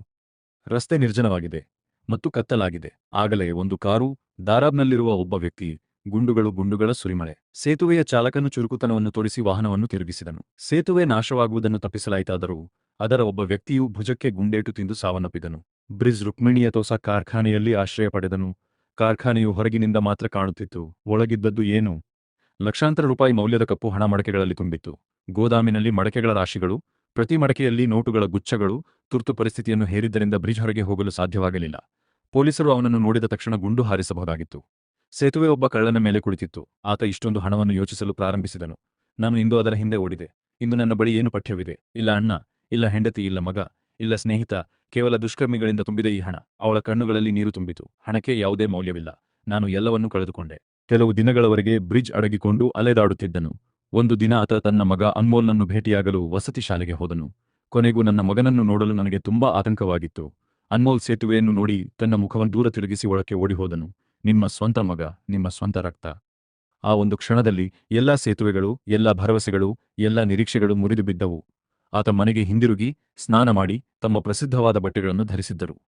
ಯಾವಾಗಲೂ ಗುರುತಿಸಲಾಗುತ್ತಿದ್ದ ಅದೇ ಬಟ್ಟೆಗಳನ್ನು ಧರಿಸಿದ್ದ ಆತ ನಂತರ ದೂರವಾಣಿ ತೆಗೆದುಕೊಂಡು ಡಿಸಿಪಿ ಯನ್ನು ಸಂಪರ್ಕಿಸಿ ಶಾಂತ ಧ್ವನಿಯಲ್ಲಿ ನಾನು ಶರಣಾಗಲು ಬಯಸುತ್ತೇನೆ ಎಂದನು. ಅಂತಿಮವಾಗಿ ಪೊಲೀಸರು ಬೇಗನೆ ಆಗಮಿಸಿದರು ಮತ್ತು ಪೊಲೀಸರು ಬರುವ ಮೊದಲೇ ಬ್ರಿಜ್ ರುಕ್ಮಿಣಿ ಬಳಿ ಕೊನೆಯ ಬಾರಿಗೆ ಕರೆ ಮಾಡಿದನು. ಜೀಪ್ನಲ್ಲಿ ಹೋಗುವ ಮೊದಲು ಬ್ರಿಜ್ ತನ್ನ ಸಿಗರೇಟು ಮತ್ತು ಮ್ಯಾಚ್ ಬಾಕ್ಸ್ ಅನ್ನು ರುಕ್ಮಿಣಿಗೆ ನೀಡಿದನು. ನಾನು ನನ್ನ ಕಣ್ಣುಗಳಿಂದ ಸೂಚಿಸಿದೆ, ಅಗತ್ಯವಿದ್ದಲ್ಲಿ ಅವುಗಳನ್ನು ಬಳಸಿ. ರುಕ್ಮಿಣಿ ಅರ್ಥ ಮಾಡಿಕೊಂಡಳು. ಎಲ್ಲರೂ ಅರ್ಥ ಮಾಡಿಕೊಂಡರು. ಅದೇ ರಾತ್ರಿ ದರಬ್ನ ಜನರು ರುಕ್ಮಿಣಿಯ ಗೋದಾಮನ್ನು ತಲುಪಿದರು. ಸೇತುವೆಗೆ ಬೇಕಾದ ಎಲ್ಲಾ ಹಣವೂ ಇಲ್ಲಿಯೇ ಇದೆ ಎಂದು ಅವರಿಗೆ ತಿಳಿದಿತ್ತು. ಆದರೆ ರುಕ್ಮಿಣಿ ಸೇತುವೆಯ ಸಂಕೇತವನ್ನು ನೆನಪಿಸಿಕೊಂಡಳು. ಆತ ಮ್ಯಾಚ್ಗಳನ್ನು ಬೆಳಗಿಸಿ ಇಡೀ ಗೋದಾಮಿಗೆ ಬೆಂಕಿ ಹಚ್ಚಿದನು. ಕೋಟಿ ಕೋಟಿ ರೂಪಾಯಿಗಳು, ಲಕ್ಷಾಂತರ ನೋಟುಗಳು, ಎಲ್ಲರೂ ಮುಳುಗಿ ಹೋದರು. ಸೇತುವೆ ನೋಡಲು ಸರಳವಾಗಿತ್ತು ಮತ್ತು ಅದು ನನ್ನದಲ್ಲದಿದ್ದರೆ ಹಣ ಯಾರದ್ದೂ ಆಗುತ್ತಿರಲಿಲ್ಲ. ಸೇತುವೆಯನ್ನು ಜೈಲಿಗೆ ಕೊಂಡೊಯ್ಯಲಾಗುತ್ತಿತ್ತು. ಆದರೆ ಜೈಲಿನಲ್ಲಿ ಈಗಾಗಲೇ ಕೊಲೆಗಡುಕರು ಇದ್ದರು. ಸೇತುವೆಯ ಮೇಲೆ ಗುಂಡು ಹಾರಿಸಲಾಯಿತು. ಆದರೆ ಅದೃಷ್ಟವಶಾತ್ ಗುಂಡು ತಪ್ಪಿಹೋಯಿತು. ಪೊಲೀಸರು ಕೊಲೆಗಾರನನ್ನು ಹಿಡಿಯುವಲ್ಲಿ ಯಶಸ್ವಿಯಾಗಿದ್ದರು. ಆದರೆ ಆತ ಹೊರಬಂದು ಇನ್ನೊಬ್ಬನನ್ನು ಗುಂಡಿಕ್ಕಿ ಕೊಂದನು. ಸೇತುವೆ ಕೆಟ್ಟದಾಗಿ ಗಾಯಗೊಂಡಿತ್ತು ಮತ್ತು ಇಲ್ಲಿಂದ ನಮ್ಮ ಕಥೆಯ ದೃಶ್ಯವು ಪ್ರಾರಂಭವಾಗುತ್ತದೆ. ಅದನ್ನು ನಾವು ಆರಂಭದಲ್ಲಿ ನೋಡಿದ್ದೇವೆ. ರಕ್ತಸಿಕ್ತವಾದ ಸೇತುವೆಯನ್ನು ಆಂಬ್ಯುಲೆನ್ಸ್ನಲ್ಲಿ ಇರಿಸಲಾಯಿತು. ಸೈರನ್ ಆಸ್ಪತ್ರೆ ಕಡೆಗೆ ಹೋಯಿತು ಮತ್ತು ಆಂಬ್ಯುಲೆನ್ಸ್ನೊಳಗೆ ಅದ ಇಬ್ಬರು ಕಾವಲುಗಾರರು ಸೇತುವೆಯ ಜೀವನ ಮತ್ತು ಮರಣದ ಮೇಲೆ ನಾಚಿಕೆಯಿಲ್ಲದೆ ಬಾಜಿ ಕಟ್ಟುತ್ತಿದ್ದರು. ಈ ಒಂದು ಸಾಯುತ್ತದೆ, ಈ ಒಂದು ಬದುಕುಳಿಯುತ್ತದೆ. ಆದರೆ ಸ್ನೇಹಿತರೆ, ಬ್ರಿಜ್ ಭಟ್ಟಿ ಅಷ್ಟು ಸುಲಭವಾಗಿ ಸಾಯಲು ಸಿದ್ಧನಿರಲಿಲ್ಲ. ಆತ ಕುಂಬಾರರ ರಾಜನಾಗಿದ್ದನು. ರೇಸುಕೋಣ. ಪ್ರಜ್ಞಾಹೀನ ಸ್ಥಿತಿಯಲ್ಲಿಯೂ ಬ್ರಿಜ್ ತನ್ನ ಕೈಯನ್ನು ಸನ್ನೆ ಮಾಡುವಂತೆ ಅಲುಗಾಡಿಸುತ್ತಾ ನಾನು ಹಿಂತಿರುಗುತ್ತೇನೆ ಎಂದು ಹೇಳಿದನು. ನಾನು ಅವೆಲ್ಲವನ್ನೂ ಪರಿಶೀಲಿಸುತ್ತೇನೆ. ನಾನು ಸೇಡು ತೀರಿಸಿಕೊಳ್ಳುತ್ತೇನೆ. ಬಹುಶಃ ಆತ ಹೊಸ ರೂಪದಲ್ಲಿ ಮತ್ತೊಮ್ಮೆ ಹಿಂತಿರುಗಬಹುದು. ಸ್ನೇಹಿತರೆ, ಇಲ್ಲಿ ಮಟ್ಕಾ ಕಿಂಗ್ನ ಮೊದಲ ಸೀಸನ್ನ ಕಥೆ ಕೊನೆಗೊಳ್ಳುತ್ತದೆ. ಆದರೆ ನೀವು ನೋಡಿದ್ದೀರಿ, ಆ ತಿರುವಿನಲ್ಲಿ ಕಥೆ ಕೊನೆಗೊಂಡಿತು. ಅಲ್ಲಿಂದ ಎರಡನೇ ಸೀಸನ್ನ ಸಾಧ್ಯತೆಯನ್ನು ಸಂಪೂರ್ಣವಾಗಿ ತೆರೆಯಲಾಗಿದೆ. ಸೇತುವೆ ಕುಲುಮೆ ಮತ್ತೆ ಕಾರ್ಯಾರಂಭ ಮಾಡುತ್ತದೆಯೇ? ಆತ ತನ್ನ ಶತ್ರುಗಳನ್ನು ಪ್ರತೀಕಾರ ತೀರಿಸಿಕೊಳ್ಳಲು ಸಾಧ್ಯವಾಗುತ್ತದೆಯೇ? ಬರ್ಖಾ ಮತ್ತು ಅನ್ಮೋಲ್ ಎಂದಾದರೂ ಆತನ ಬಳಿಗೆ ಮರಳುತ್ತಾರೆಯೇ? ನಿಮಗೆ ಆಸಕ್ತಿ ಇದ್ದರೆ ನಾವು ಖಂಡಿತವಾಗಿಯೂ ಮಟ್ಕಾ ಕಿಂಗ್ ಸೀಸನ್ 2ರ ವಿವರಣೆಯನ್ನು ತರುತ್ತೇವೆ. ಆದ್ದರಿಂದ ನಮ್ಮ ಜೊತೆ ಇರಲಿ. ಸ್ನೇಹಿತರೆ, ಈ ಕಥೆ ಕೇವಲ ಮನರಂಜನೆಗಾಗಿ, ಆದರೆ ಈ ಕಥೆಯು ಜೂಜಾಟದ ಬಗ್ಗೆಯೂ ಒಂದು ದೊಡ್ಡ ಪಾಠವನ್ನು ಕಲಿಸುತ್ತದೆ. ಅದು ಮಟ್ಕಾ ಆಗಿರಲಿ, ಕುದುರೆ ಓಟ ಆಗಿರಲಿ, ಕ್ರಿಕೆಟ್ ಬ್ಯಾಟಿಂಗ್ ಆಗಿರಲಿ ಅಥವಾ ಇಂದಿನ ಆನ್ಲೈನ್ ಕ್ಯಾಸಿನೋ ಆಗಿರಲಿ, ಅವೆಲ್ಲವೂ ಒಂದೇ ವಿಷಯಕ್ಕೆ ಬೇರೆ ಬೇರೆ ಹೆಸರುಗಳು. ಜೂಜಾಟವು ಕಾನೂನುಬದ್ಧವಾಗಿ ಮತ್ತು ಧಾರ್ಮಿಕವಾಗಿ ಕಾನೂನುಬಾಹಿರವಾಗಿದೆ. ಇದು ಜೀವಗಳನ್ನು ನಾಶಪಡಿಸುತ್ತದೆ. ಇಂದು ಆನ್ಲೈನ್ ಕ್ಯಾಸಿನೋಗಳು ನಮ್ಮ ದೇಶದಲ್ಲಿ ಸಾಂಕ್ರಾಮಿಕದಂತೆ ಹರಡುತ್ತಿವೆ. ಮಕ್ಕಳು, ಯುವಕರು, ವೃದ್ಧರು ಎಲ್ಲರೂ ಇದರಿಂದ ತೊಂದರೆಗೊಳಗಾಗುತ್ತಿದ್ದಾರೆ. ಮನೆಗಳು ಮಾರಾಟವಾಗುತ್ತಿವೆ, ಕುಟುಂಬಗಳು ಒಡೆದು ಹೋಗುತ್ತಿವೆ, ಜನರು ಆತ್ಮಹತ್ಯೆಗಳು ನಡೆಯುತ್ತಿವೆ. ನೆನಪಿಡಿ, ಜೂಜಾಟವು ನಿಮ್ಮ ಜೀವನವನ್ನು ಹಾಳು ಮಾಡಬಹುದು. ಇಂದು ನೀವು ಏನನ್ನು ಗೆಲ್ಲುತ್ತೀರೋ ಅದನ್ನು ನೀವು ಎಂದಿಗಿಂತಲೂ ಹೆಚ್ಚು ತೆಗೆದುಕೊಳ್ಳುತ್ತೀರಿ. ಕೊನೆಯಲ್ಲಿ ನಿಮಗೆ ವಿಷಾದ ಮಾತ್ರ ಉಳಿಯುತ್ತದೆ. ಆದ್ದರಿಂದ ಅದರಲ್ಲಿ ಸಿಲುಕಿಕೊಳ್ಳಬೇಡಿ. ಯಾವಾಗಲೂ ನಿಮ್ಮ ಕಠಿಣ ಪರಿಶ್ರಮದಲ್ಲಿ ನಂಬಿಕೆ ಇಡಿ. ನಿಮ್ಮ ಕುಟುಂಬಕ್ಕೆ ಮೌಲ್ಯ ನೀಡಿ. ಸಮಯ ಕಳೆಯಲು ಬಯಸಿದರೆ ಮನರಂಜನೆಯ ಜೊತೆಗೆ ನಮ್ಮ ವಾಹಿನಿಯ ವಿವರಣಾ ವಿಡಿಯೋಗಳನ್ನು ವೀಕ್ಷಿಸಿ. ನಿಮಗೆ ಏನಾದರೂ ಕಲಿಯುವಂತಾಗುತ್ತದೆ. ಜೊತೆಗೆ ನಿಮ್ಮ ಮಾನಸಿಕ ಬೆಳವಣಿಗೆಗೂ ಸಹಾಯವಾಗುತ್ತದೆ. ನಿಮಗೆ ಈ ವಿಡಿಯೋ ಇಷ್ಟವಾದಲ್ಲಿ ಲೈಕ್ ಮಾಡಿ, ನಿಮ್ಮ ಸ್ನೇಹಿತರಿಗೆ ಶೇರ್ ಮಾಡಿ ಮತ್ತು ಚಾನೆಲ್ ಅನ್ನು ಸಬ್ಸ್ಕ್ರೈಬ್ ಮಾಡಲು ಮರೆಯದಿರಿ. ಮುಂದಿನ ವಿಡಿಯೋ ಬರುವ ತಕ್ಷಣ ನಿಮಗೆ ಅಧಿಸೂಚನೆ ದೊರೆಯುವಂತೆ ಗಂಟೆಯ ಐಕಾನ್ ಅನ್ನು ಒತ್ತಿ. ಇವತ್ತಿನ ಕೆಲಸ ಮುಗಿಸೋಣ. ಎಲ್ಲರೂ ಸಂತೋಷವಾಗಿ, ಆರೋಗ್ಯವಾಗಿ ಇರಲಿ ಮತ್ತು ನಿಮ್ಮ ಪ್ರೀತಿಪಾತ್ರರನ್ನು ನೋಡಿಕೊಳ್ಳಿ. ಧನ್ಯವಾದಗಳು.